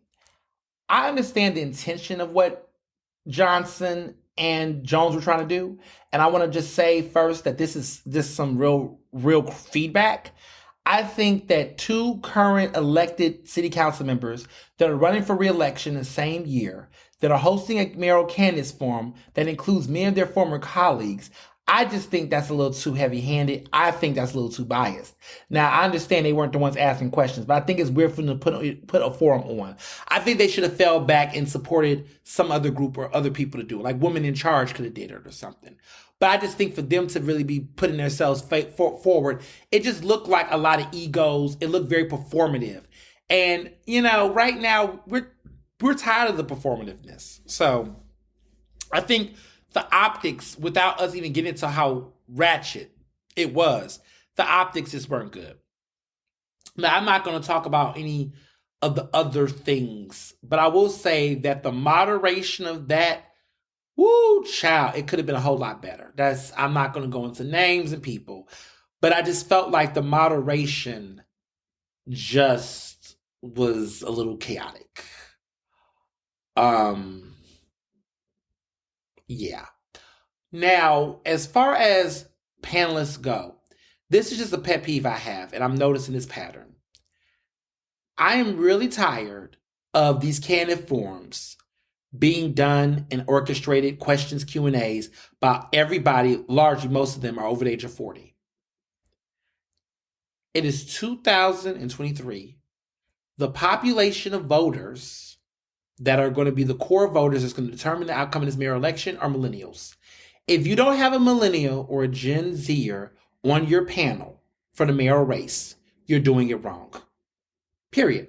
Not saying we got to be the majority of it, but you don't got no millennial representation involved. I mean, the whole execution is just everybody's over 40 doing this.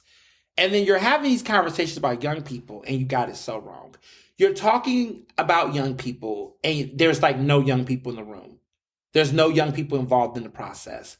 It's just giving incompetence. It's giving lazy. It's giving paternalism.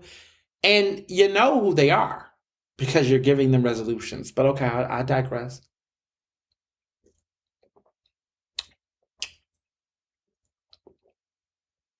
There are several young Black millennial journalists out here, outside of myself, that deserve to be in the conversation. And to not include them is a disservice. It's a disservice because we're here. And it's a disservice to the public. It's a disservice to the forum. That's just weird to me. And I've been seeing it at these forums thus far, that it's just like everybody's over 40. Everybody's over 40. It's not a good look. Now, the things that stood out to me the most during this race was that Sherelle Parker, in one segment, and some of y'all saw in my IG story, there was a question about whether or not you support the use of stop and frisk. To the credit, everybody on that panel said no, except Sherelle Parker. She wanted to make a disclaimer. She says she supports the constitutional use of stop and frisk.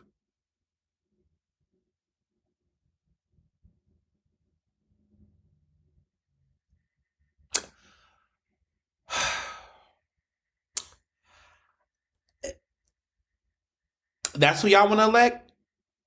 That's y'all queen? Okay. I remember I could hear I had to play it. You can go back and look, put in 6 ABC Mayoral Forum. They have the whole full debate. It's towards the end. You can see the stream. They streamed it. You could go back and watch it. It's on 6 ABC, Mayoral Candace Forum, Gun Violence. It'll come up. You can watch the whole thing. But at the end, she says this verbatim. I just want to say this for people who don't understand. There is no constitutional way to stop and frisk people. Okay? The use of stop and frisk, the ACLU completely condemns it. The ACLU, the American Civil Liberties Union, right? It's just, I'm like, how do you, the American Civil Liberties Union is this nonprofit organization, right? We all know the ACLU. They are against stop and frisk, right? They know of the harms that most of the time stop and frisk does not actually solve any crime. It's not effective in solving gun violence. It has completely disregarded and disrespected the bodily autonomy, space, and dignity of black men and black people, largely black men. To me, to sit up there and to talk about stop and frisk as constitutional stop and frisk, that's like someone saying, I don't support people groping someone unless they're properly groping them. There's no way to properly grope someone. There's no way to constitutionally stop and frisk someone. Either you're violating their rights or you're not.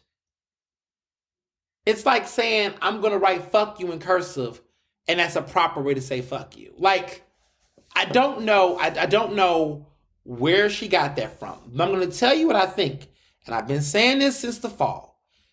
This race will have an Eric Adams candidate. This race will have an Eric Adams candidate. I think that the two people vying for that position is Sherrell Parker and Armin Brown. The difference between Sherrell Parker and Armin Brown is that Armin Brown has been in spaces with Eric Adams trying to get into his good graces and get that type of anointment.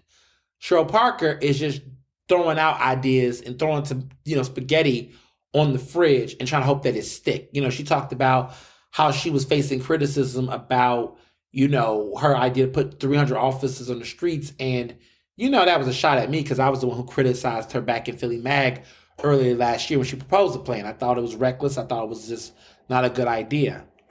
And I still believe that. And I still believe that she is just saying things that just don't make any sense. How do you constitutionally stop and frisk someone? I want someone to ask her that question at a forum. I won't ask it yet. But if y'all don't ask her, I just want to know how you constitutionally do it. The answer is there isn't. But people like her are just so old school that they will just use all the FOP talking points and try to act like this is just a normal thing to do. It's embarrassing, actually. And it's been hard to just see that every time I turn around and I'm thinking, Sherrell is just like interesting because she'll have these moments where she'll go in and she'll say something really profound or thoughtful.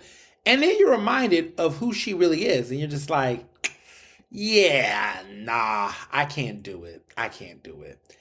And I wasn't going to do it anyway. But it's just like every time you think there might be a saving grace for her, she just finds a way to just, fumble.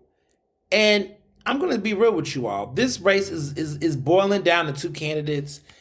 And we know how this is going to play. I don't want to say it too early. But just keep paying attention to this race. Keep paying attention to this money. But it's very clear that there are two women in this race that are going to take this to the end. And if the Democrats do not coalesce behind one of them, then the one they really don't want is going to win. I'm not even going to play with you. The woman that a lot of you all don't want to win is going to win. If you all don't get your head out your asses and start getting serious. I need some people to drop out this race yesterday. I need people to get out this race in February. It's too crowded. And somebody is loving how crowded it is. Because in their mind, if they could get their aggressive core base of dogmatic fans to back them, they will win. Period. So, We'll see. We'll see. We'll see. So, in other news, Kenyatta Johnson, another news story with him. He's been in the news lately. But basically, he is withdrawing his land bank appointment of an ally, a guy named Albert or Al Littlepage, who is the president of the Point Breeze Community Development Coalition. He is now not having this man.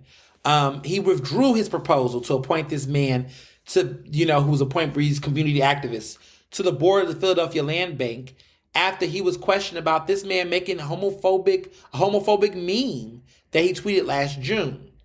Now, the interesting thing was that during Thursday's city council session, which was the kickoff of the year, like I said, he introduced a resolution to appoint him to the land bank board. Now, everything was looking good, right? I mean, this would have passed. There would have been no problems, okay? And there's been some issues over here, though. But what happened was that Little Page, who is the president of the Point Breeze Community Development Coalition, he had posted a meme of a father using a shield, like an umbrella shield, to block children from a rainbow while he read a book to them. And he posted this during the time where Republicans were calling to ban LGBTQ inclusive books. Now, the Inquirer reported on this whole story, and you could read the whole story in the Philadelphia Inquirer.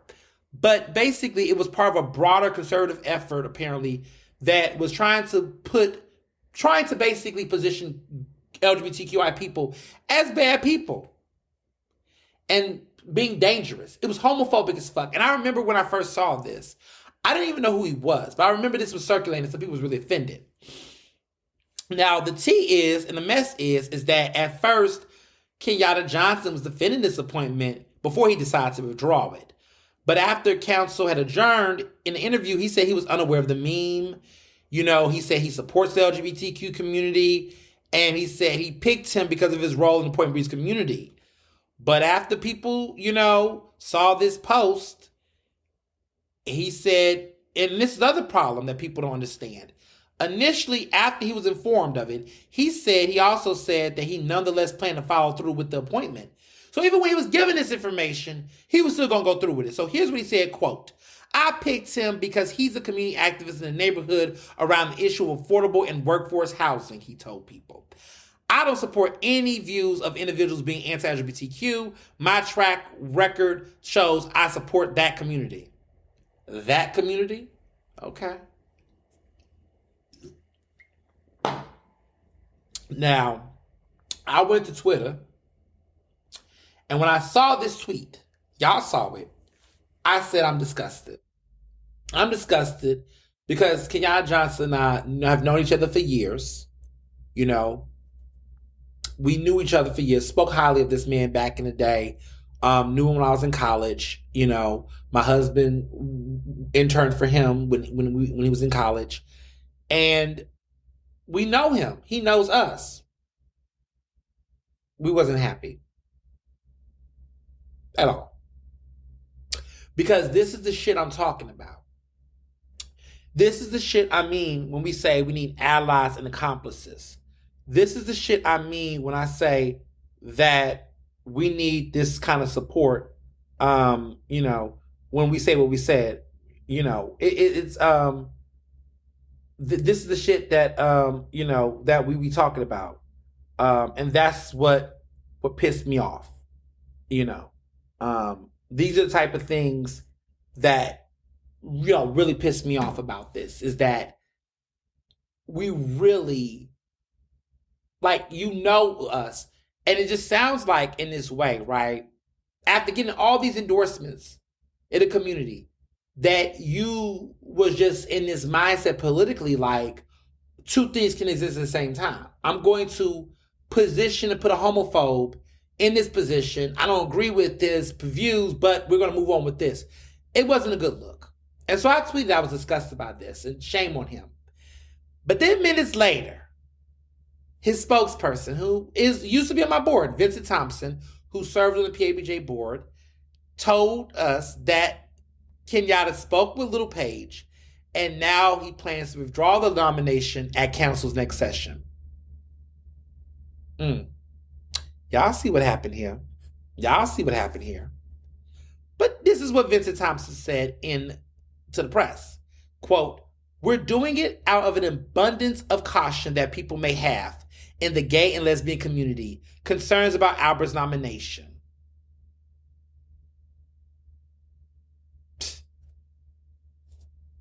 That's a little weird wording. And as a person with a master's degree in communication management, which I know that he doesn't have, I would have said in this statement, we're doing it out of an abundance of caution that people may have. What? How about you just simply say, after review of this meme, we've decided to go in a different direction. We apologize for the harm or the concern that we may have caused the LGBTQI community, but we reassure you that it will not happen again. That's a good statement. That's what you should say. But simply say we're doing it out of abundance of caution that people may have. What the fuck is that? In the gay and lesbian community concern. What are we talking about? Because let's be clear. It's not just LGBTQIA people who was offended. It was their family, their allies, their friends. What are y'all talking about? Bullshit. So the weird part is that Little Page told the press that he did not intend for the image to be seen as anti-LGBTQ, but wanted to comment on society's sexualization of children in general. What? Spoken like a true homophobe. First of all, let me read what he says. Quote to the press. He said in an interview. He says, "I actually have members of my family who are part of that community." That community. Notice the term, that community. Y'all see it. "I just believe that our kids are being over-sexualized on all fronts." Now, here's the crazy part. The inquirer asked him why that image included the rainbow if he did not intend to speak on the community. He said, "The rainbow to me was a sexualizing of children. If it was something that said heterosexual, I would have said the same thing." And he basically said that the LGBT community is overly sensitive about perceiving attacks on it. Sometimes, to be quite honest, maybe that community can be oversensitive or oversensitized. Y'all get what it is. I'm going to say it. I think that motherfucker is a homophobe. And clearly, he's a homophobe, right? So you're equating a rainbow to over-sexualizing of children. You said if it would have been heterosexual, it would be the same thing. Where? Because you could do that now. You could get a music video by some rapper or some rock star, some pop artist, and you can say that that's over-sexualizing, right? Like, let's be clear. The rainbow isn't about the LGBTQ community, but you were making a statement on over-sexualizing children, but you conflated LGBTQ with over-sexualizing children. So you're trying to equate LGBTQ with pedophilia and perversion. That is the oldest trick in the fucking book. Keep talking. Because at this point, what's going to end up happening next is that you're not going to be the president of the Point Breeze Association. Like, you're going to lose that too. Keep talking about this and watch how many people, and you got people, are we scared to say LGBTQ community? But now we're going to gaslight and victim blame. So now we're going to act like, okay, these people are overly sensitive about perceived attacks. It was an attack. You was throwing shots. Own your shit. Like, this right here is me saying he ain't shit. Like, you knew what you was saying. You knew what you was doing. You salty because you got taken off of this opportunity. I'm so fucking happy. The case for cancel culture. That's why I wrote this book. Because people like that are getting appointments and positions of influence and power. You own a land bank. So what you gonna do? If a gay person want property or land or access to land, you're gonna think that they don't deserve it? Because you're basically saying it about people like me. And shame on Kenyatta for trying to act like he can separate this from this. Because if it was an Islamophobe, we wouldn't be having this conversation. If it was someone who's anti-Semitic, we wouldn't be having this conversation. If we was talking about somebody who was, I don't know, a big sexist, y'all would tolerate that too, probably. Because y'all hate women and y'all hate the gays. Like, we know this pattern.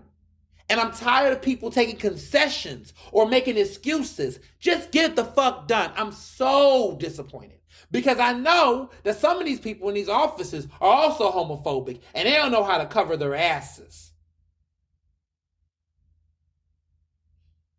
So I know what's going on. I already know what's going on. I already see what's going on. That's why you got to stay woke. Because everybody want to be at the motherfucking pride parades and take pictures with us and tell us to be our best selves. But then you do shit like this. Democrats. But y'all want to be leaders and allies. And every time I turn around, I got to check y'all asses when y'all do something that's going to, hurt us. You're going to put a man like that in a position like that. Look how he's embarrassing himself in the press. But I'm happy Kenyatta did the right thing. I'm happy he did eventually do the right thing. And I'm happy he did it swiftly. It wasn't like anyone had to go marching and protesting outside his office. I'm just still disappointed by the delay. But, at the end of the day, that shit got turned real quick. Someone had to tell him. Because I went on Twitter and I said, oh, hell no. I was the first one on social. When I saw that, I was like, call it out. And I heard you. Minutes later, I think they was looking like, and then they corrected it. And I said, oh, thank you, Kenyatta. And tagged his ass on Instagram. Because I want him to know, we see you. We see what y'all doing. And that goes for all of it. Not just LGBTQ, everything. It's just like we're not playing those games. No, we're not playing those games anymore in 2023. That is over. This whole half-ass allyship, this whole, we're going to cherry pick when we want to show up. Like, that's not okay. It's not okay. Speaking of people that are not okay. When is this woman, Janice Brinkley, when is she stepping down, Judge Brinkley? People are mounting pressure. People want to, they call for her to step down. There's several articles. Billy Penn did a great story about it, last week.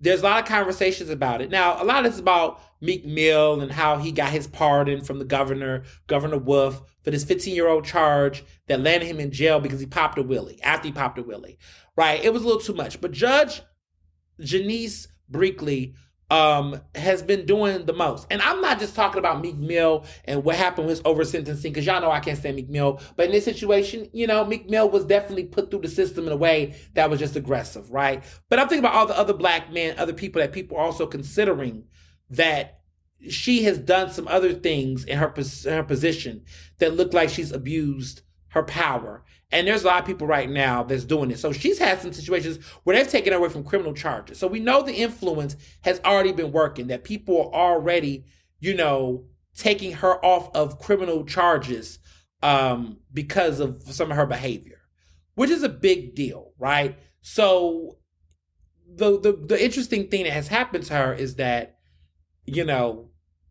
they transfer her to the civil courts, which was a big deal, because there are people with organizers with, my friend Kurt Evans, who does the 215 People's Alliance. They've been pushing for her resignation, protesting every Wednesday outside of the Criminal Justice Center.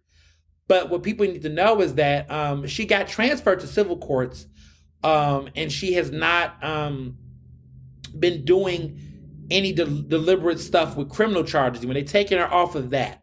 So she's not doing that. But they said that she was having allegedly, quote unquote, startling non-compliance with normal procedures. And that's what other judges were saying about the way that she got down. She's been accused of imposed illegal sentences. She's allowed sentences to run past their maximum date. She's failed to hold critical hearings. And arguably, she's devastated people's lives. So there is a petition out going now. You can do bit.ly, bit.ly. And it's not hyperlink, underscore, not underscore. It's the other link, slash Brinkley must go. And it's a real thing. This is a movement. People are trying to say she needs to go. And let's be clear, Meek Mill's situation was a lot, but she's been doing this to other people and people are ready for her to go. So there's a lot of people that's been protesting from 11 a.m. to 1 p.m. on these Wednesdays, continue to apply that pressure. And I'm a part of those people. I haven't protested anything or her, but I do stand in solidarity with community members and people from the criminal justice community that are saying that this woman should not hold this position. So I encourage you all to check them out, the 215 People's Alliance. They're doing a lot of great work. Chef Kurt Evans, who is Chef Kurt on Instagram, great dude. Like, this needs to be talked about more because people, again, putting bad people in positions, counselor, people like that, you putting people like that in positions, then this is the type of stuff that you get. And she's a Black woman, which is even more disappointing. So outside of that, there has been layoffs in the industry. Everyone's talking about these layoffs. You got these Vox layoffs, which Vox Media is a big media company. They have various publications under them. There's been massive journalism layoffs. There has also been a layoff at Google. 12,000 people got laid off at Google. Devastating. Every week I feel like the past couple of weeks I've been talking a lot extensively about media layoffs. I'm saying this because I want you all to see that this recession, the speculated recession, right? People are cutting ties. There's a revolution. Well, first of all, it's sad because we're losing a lot of Black journalists. And I'm concerned that these people will not come back to the industry. That if they leave and go into something else, they may not come back to journalism. Every time there's a major layoff in any media company, you get a bunch of discouraged people that say, you know what, I can't do this again because they're scared, right? Fortunately, I was grateful to be able to have an entrepreneurial journal career at the beginning of my career. So I've never worked full-time for any company. I have contracts. And I always did it that way because I knew that people like me, arguably, right, the kind of work that I do, would be the first to get cut, if they don't consider it essential or they think that it's too identity-driven. A lot of times they want just straight by the numbers reporters and, that work is necessary. It's not my kind of work. But they want people like that. And so anytime publications make cuts to full time, they go arts, they go entertainment, they go fashion, they go something like that. They try to keep the grassroots, breaking news reporters, right? Those people don't get laid off as much. But the people who do other things, like it feels like colleges, right? If they cut programs or public schools, right? They cut the arts before they cut, something else. Like everybody, and also it's funny because no one ever cuts sports. Like sports always stays in the mix because it's considered a money generator at times. So it's very interesting what stays and goes. But I just wanted to keep people updated that when you see these timelines of journalists you love and you respect, just keep an eye out, and just keep them in your thoughts and your prayers. So this is important, or not important, but silly. SZA versus Taylor Swift. This is not versus as in they're going against each other. I'm making comparisons. So for a while, I've been telling my good friend Amanda, who knows this conversation very well, that I have always theoretically believed that there was a correlation as a Swiftie between Taylor Swift and SZA or Summer Walker. That there is this movement right now where people want to hear what I call mood music, diary expressive lyrics, and that there's an interesting pattern. Now, for a while, there was these fake rumors that there was Swifties and SZA fans going against each other because of charts. But Taylor Swift has been saying she can't stop listening to SOS by SZA. I like SZA's new album, SOS, very much so. It's breaking records. I think it's been 5 consecutive weeks or 6 or whatever weeks at number 1. We haven't seen an album do stuff like that since, Mariah Carey in the 90s and Janet's self-titled album. Like, this is a big fucking deal. I don't know the last time we've seen that many consecutive weeks at number 1 for an album. Even Beyonce haven't done numbers like that. Rihanna, she barely could get number 1s back then. But like a lot of your favorite artists have never had that kind of chart consistency in R&B. We haven't seen this in like over 20 years. So what SZA is doing right now is breaking history. And it's interesting because I think that a lot of people that listen to this album are not Black. SZA has always had an interesting following since Control, her first album, which I love Control. And I was one of the people that were upset that Control wasn't nominated for Album of the Year at the Grammys. Since then, SZA has continued to build her cult following, and this album has been clearly highly anticipated. Her label didn't really believe in it. Let's be clear. They don't know what they're doing. That's the label with Kendrick Lamar.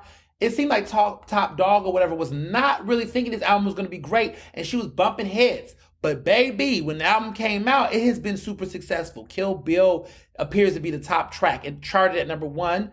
She might, I mean, not number one, number two. So far, it's at number two, but it might get number one. But people love Anti-Hero by Taylor Swift. But there's been love between SZA and Taylor Swift on social media. I think that we can say right now that SZA's SOS is getting nominated for Album of the Year at the 2024 Grammys. And I definitely think that Taylor Swift's Midnights is getting nominated as well. So we got two people in that slot. Now they nominate now like 8 to 10 albums now. So I have no doubt that SOS and Midnights are just getting nominated now. Now I don't know if she'll win. I think that's a little premature. Either of them. I don't think Taylor's winning, even though it's a great album. I don't know if SZA can win, but it's definitely going to be in the conversation because she's coming into 2023 hot, and that album with the tour is selling out. I don't know how she's going to do it live, but we'll see. But I think the tour with the sales and all that is just going to help push it. So I think we then found our two front runners for Album of the Year nomination. We'll see how it plays out, but I just thought that it's been interesting. Speaking of other things that are interesting, Madonna, girl. So Madonna is back. She has a really great, tour. 40 years, okay, the queen of pop. Ooh, people are gonna get mad that I said that, but she is the queen of pop to me. I love me some Janet, but the consistency of Madonna is hard to deny. Madonna is the queen of pop.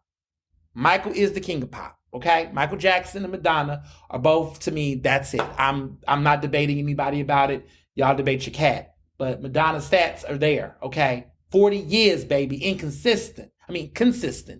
She's been consistent. You could talk about how she's had multiple flop eras, but when you've been in the game for 40 years, you're going to hit some bumpy roads. But at the end of the day, she has persevered. We're still talking about Madonna. Madonna, his career is older than me, okay? She got like 10 years over me in age with her career. She's a legend. And, she's coming on tour. I've seen Madonna in tour. Rebel Heart Tour is one of my favorite tours of all time I've went to. Great performances. Love her. Hard Candy. Confessions on the Dance Floor. That album is fire. Ray of Light. One of the best pop albums of all time. A revolutionary pop album. I could do a whole dissertation about Ray of Light. Love Ray of Light down. If you're a Ray of Light fan, holla at me. We could talk about it all the time. We could talk about the legendary Orbit who just, made Ray of Light everything. I mean,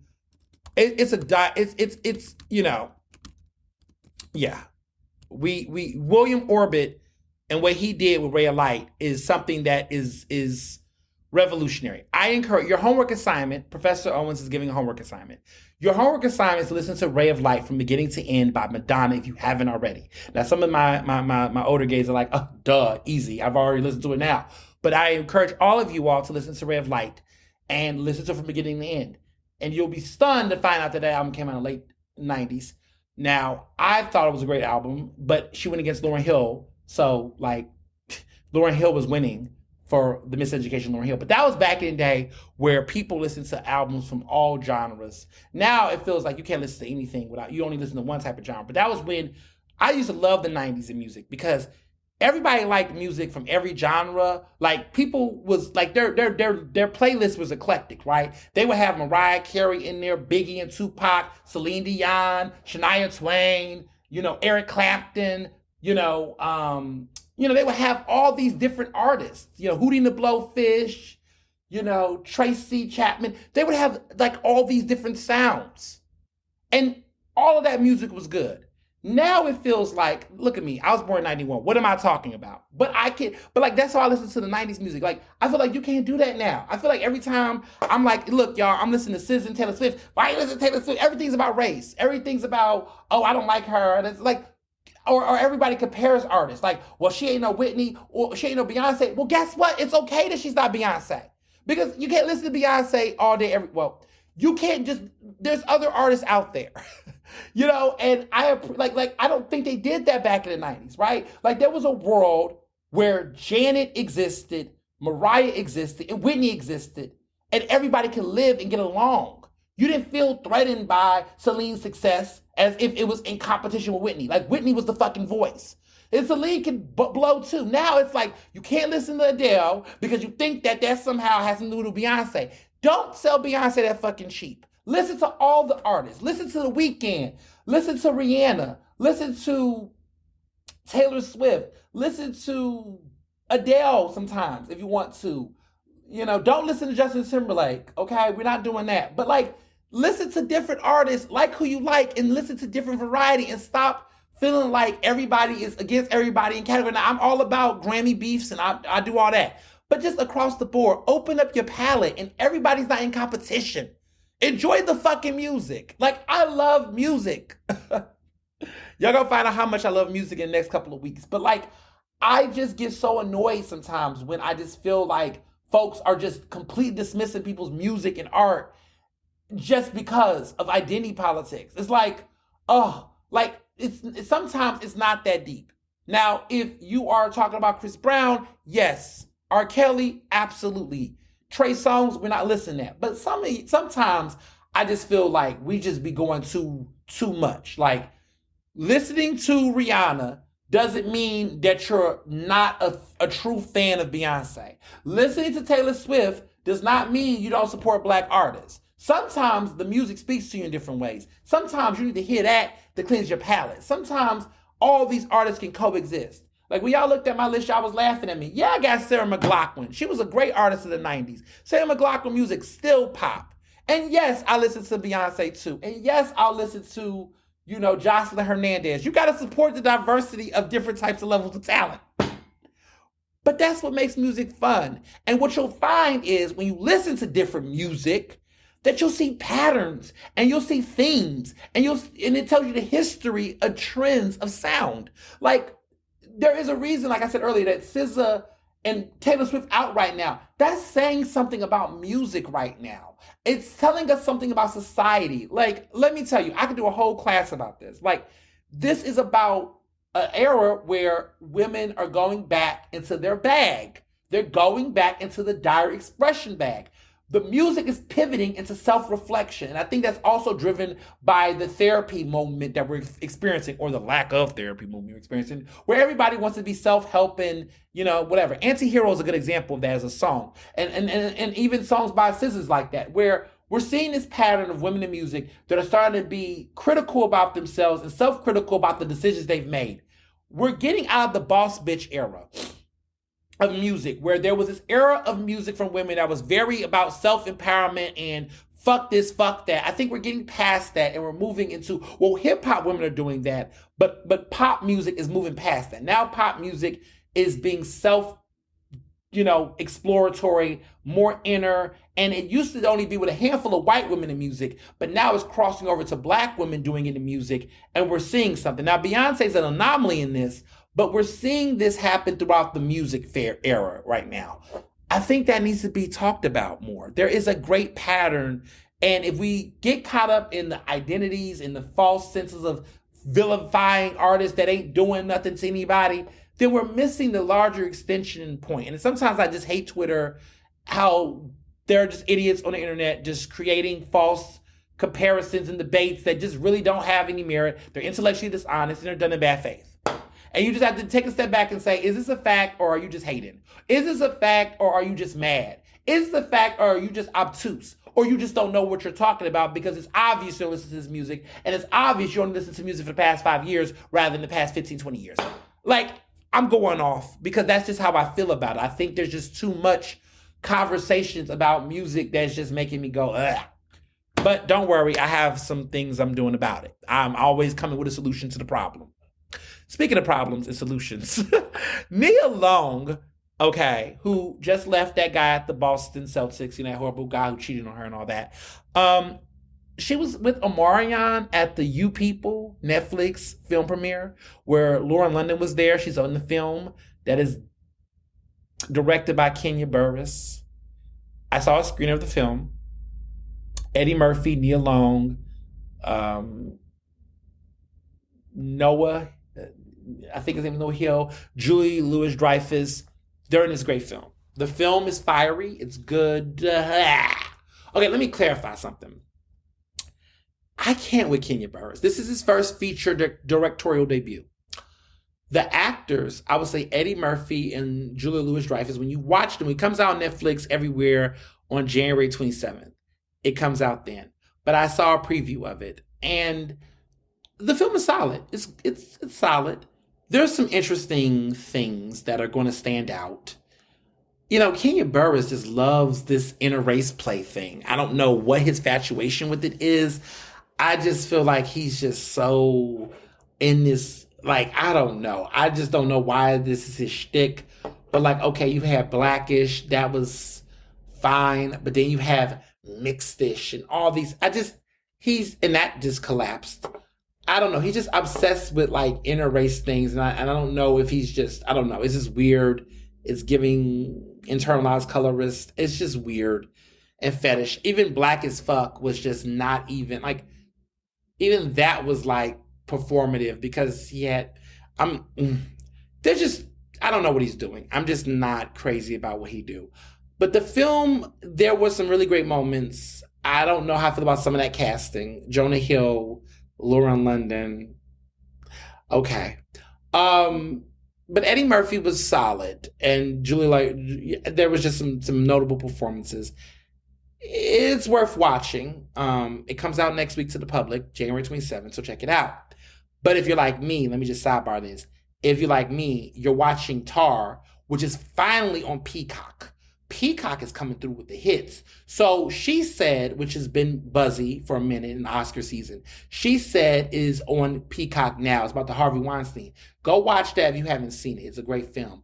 But Tar with Kate Blanchett is coming to Peacock. So I had rented it for $20 2 weeks ago to watch it. Amanda and Joe and Barry and I were supposed to all watch it together, but everybody got itis and got tired. And it is a little heavy movie. But it's coming to Peacock. So if you got a Peacock subscription, it's the 27th of January. When I tell you I'm sitting there waiting for like midnight to hit so I can like watch it, I'm really obsessed with that performance. But nonetheless, she came with Omarion, Nia Long did, as her date. And the streets are talking. Everyone thinks they're like dating. She was holding his hand. It was giving mess. Now, let me tell you why this is super messy. Because April Jones, who is Omarion's ex-lover, his baby mama, she is currently dating um not Tate, she is dating I for some reason his name blanked to me, but she is dating this guy who people thought was they broke up, but they didn't. She's dating Taye Diggs. I was saying another name. She's dating Taye Diggs. Now, she's 36, Taye Diggs is 52. Omarion is 38, Nia Long is 52.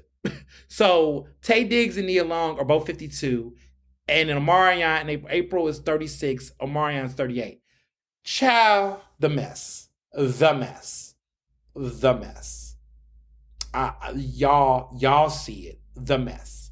So the reason why this is funny is because if you watch The Best Man Holiday, which I love and highly recommend, it's on Peacock. Check that out. What a good show. And also Bel-Air is coming back to Peacock in February. Bel-Air season 2.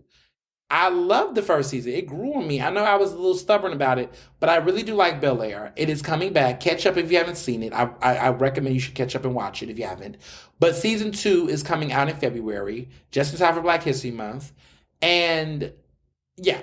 So back to Peacock. So The Best Man, you all know that Taye Diggs is Harper. And in that movie, Taye Diggs and Nia Long's character, Jordan, have like this little messy little love affair with each other in the show. And they're friends, but they kind of like a little low-key want to be with each other. And so in real life, Nia Long is dating, allegedly, or maybe dating Omarion, who is the ex-lover of April Jones, who is now currently being dated by Taye Diggs. Do y'all see the messiness of this? Now, I could be messy and say Taye Diggs and Nia Long, how about y'all work this out? They don't date in real life. I don't think they're each other's type. But these two 52-year-olds is out here dating these little 30-year-olds, and they both got messy. So how does that work? Like, Nia Long and Taye must be friends. So I wonder, because they worked on the play. They're clearly castmates and friends. They've worked on the Best Man series for over 20 years. I wonder if they called each other and was like, so, yeah, I'm dating your boo's ex, and you're dating my boo's ex. Like, can we all, I guess we can't do dinner couples date. Like, can they do couples dinner together, or that's going to be too awkward? Like, how do they maintain a friendship when they both are dating the other lover? Now, to be fair, April and Tate Diggs been dating longer than whatever I guess is going on between Omarion and Nia Long. Now, I think Omarion is a rebound. I don't think Nia's serious. She just got a long-term relationship. So I think this is a way for her to just be happy. I'm happy that she's on the red carpet, looking good, always looking good. She's happy. She seems like she's having fun. And maybe this is just some good fun. I mean, if I was having fun, I would have fun with Omarion.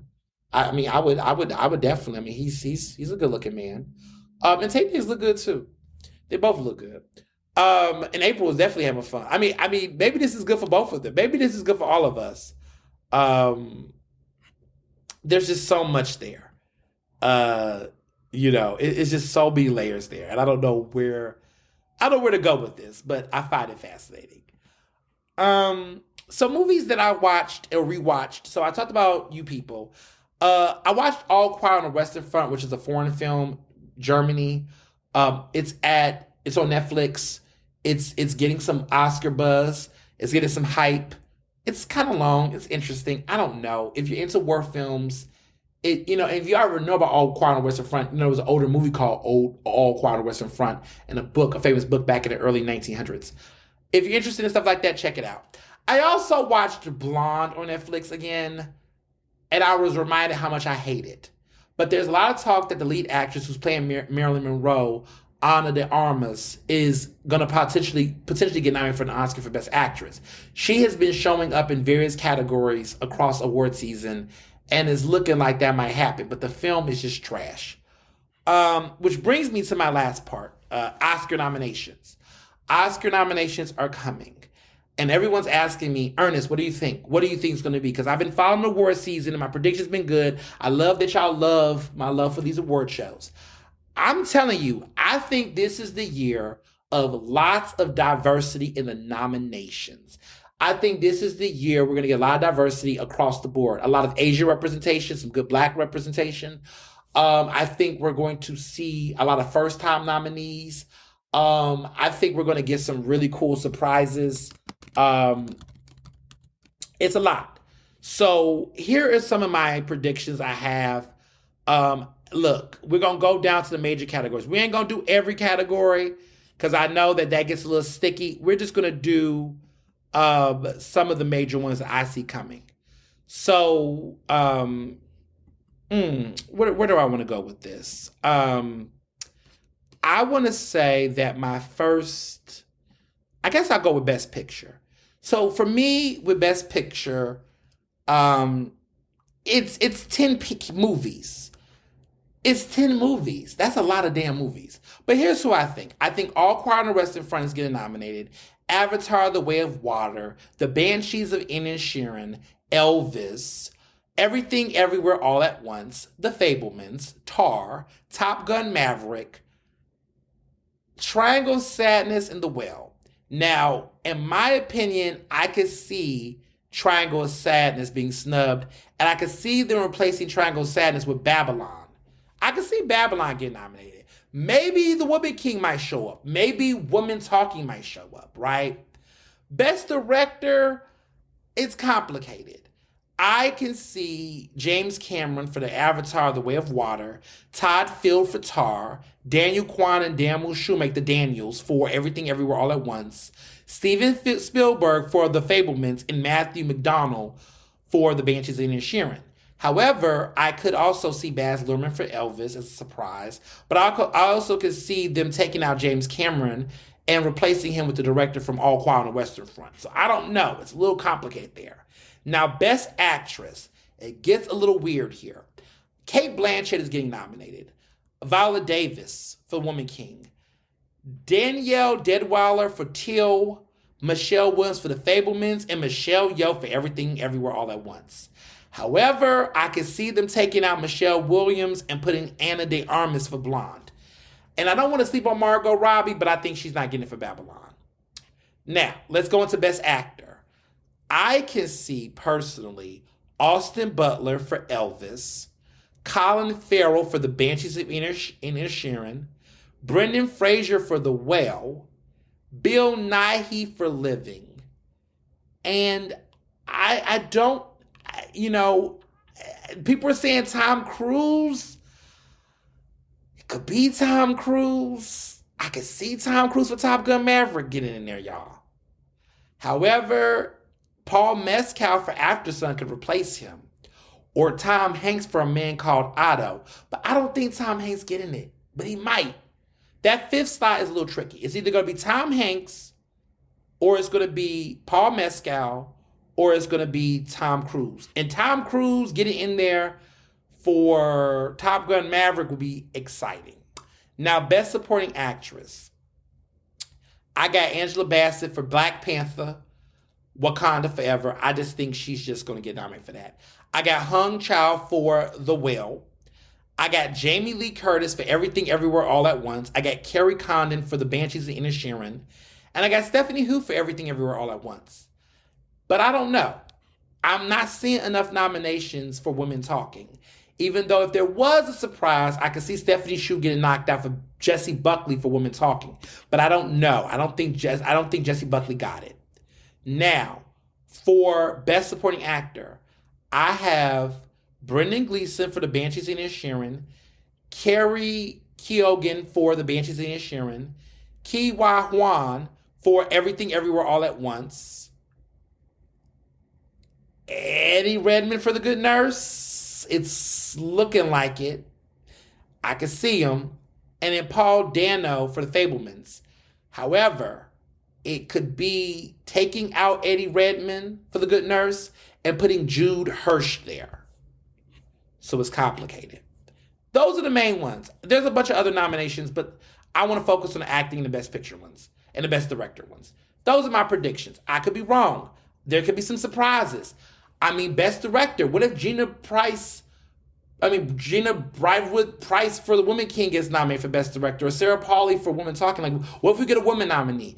I can see just mostly men getting nominated, unfortunately. I think it's only going to be men nominees. And you're going to see some people on social media say, where were women? Like, why women weren't given a chance? So I can see frustrations there. Just putting it out there.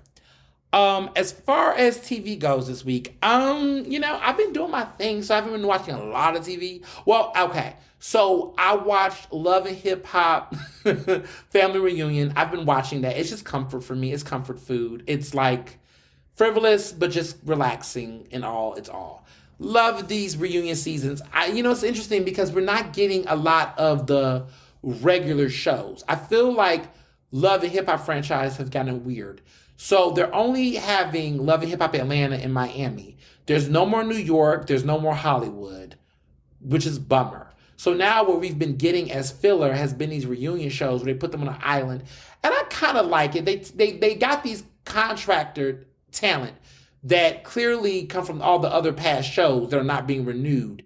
And so now these people are just like all integrated. So they got all this talent and they found cool ways. And it seems like everyone is doing that now with the family reunion shows. Like there's one for Jersey Shore Family Reunion. There's a couple of other shows that's doing that. So I love it, kind of don't like it, but I'm also kind of like, this is kind of fun because some of these people I feel like would be horrible castmates any other where, but to have them all in one house under one roof is kind of fun in their own way. So I've been watching that.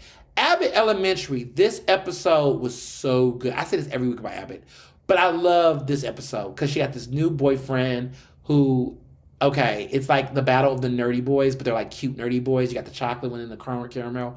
So you got Maurice, who, Janine is crushing on. And of course, we can't forget, James, James Williams Tyler,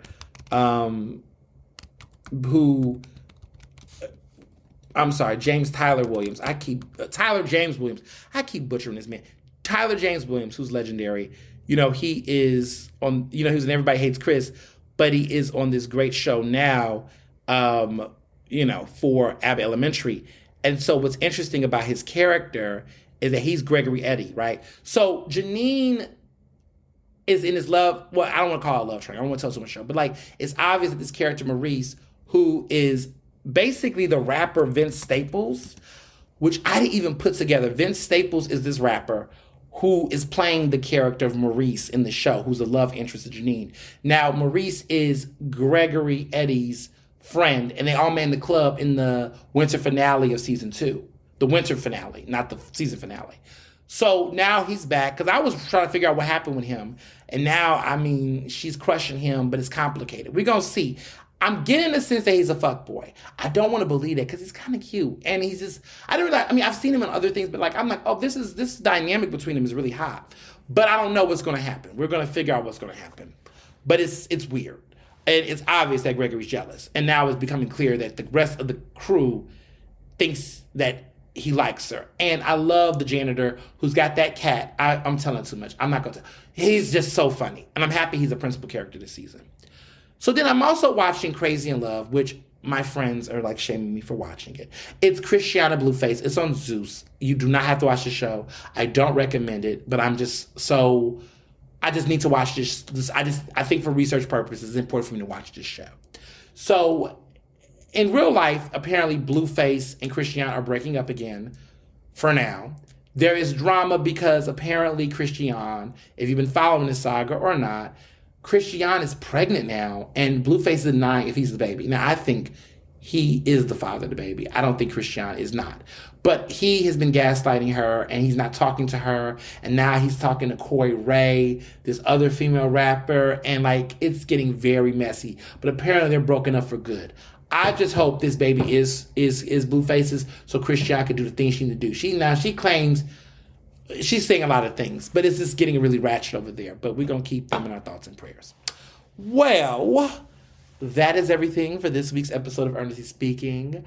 As you all know, the book is coming out in less than a month.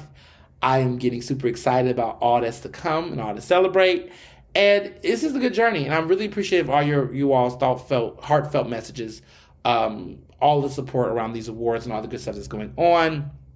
And just want y'all to know I appreciate it so much. So as always, be well and be best.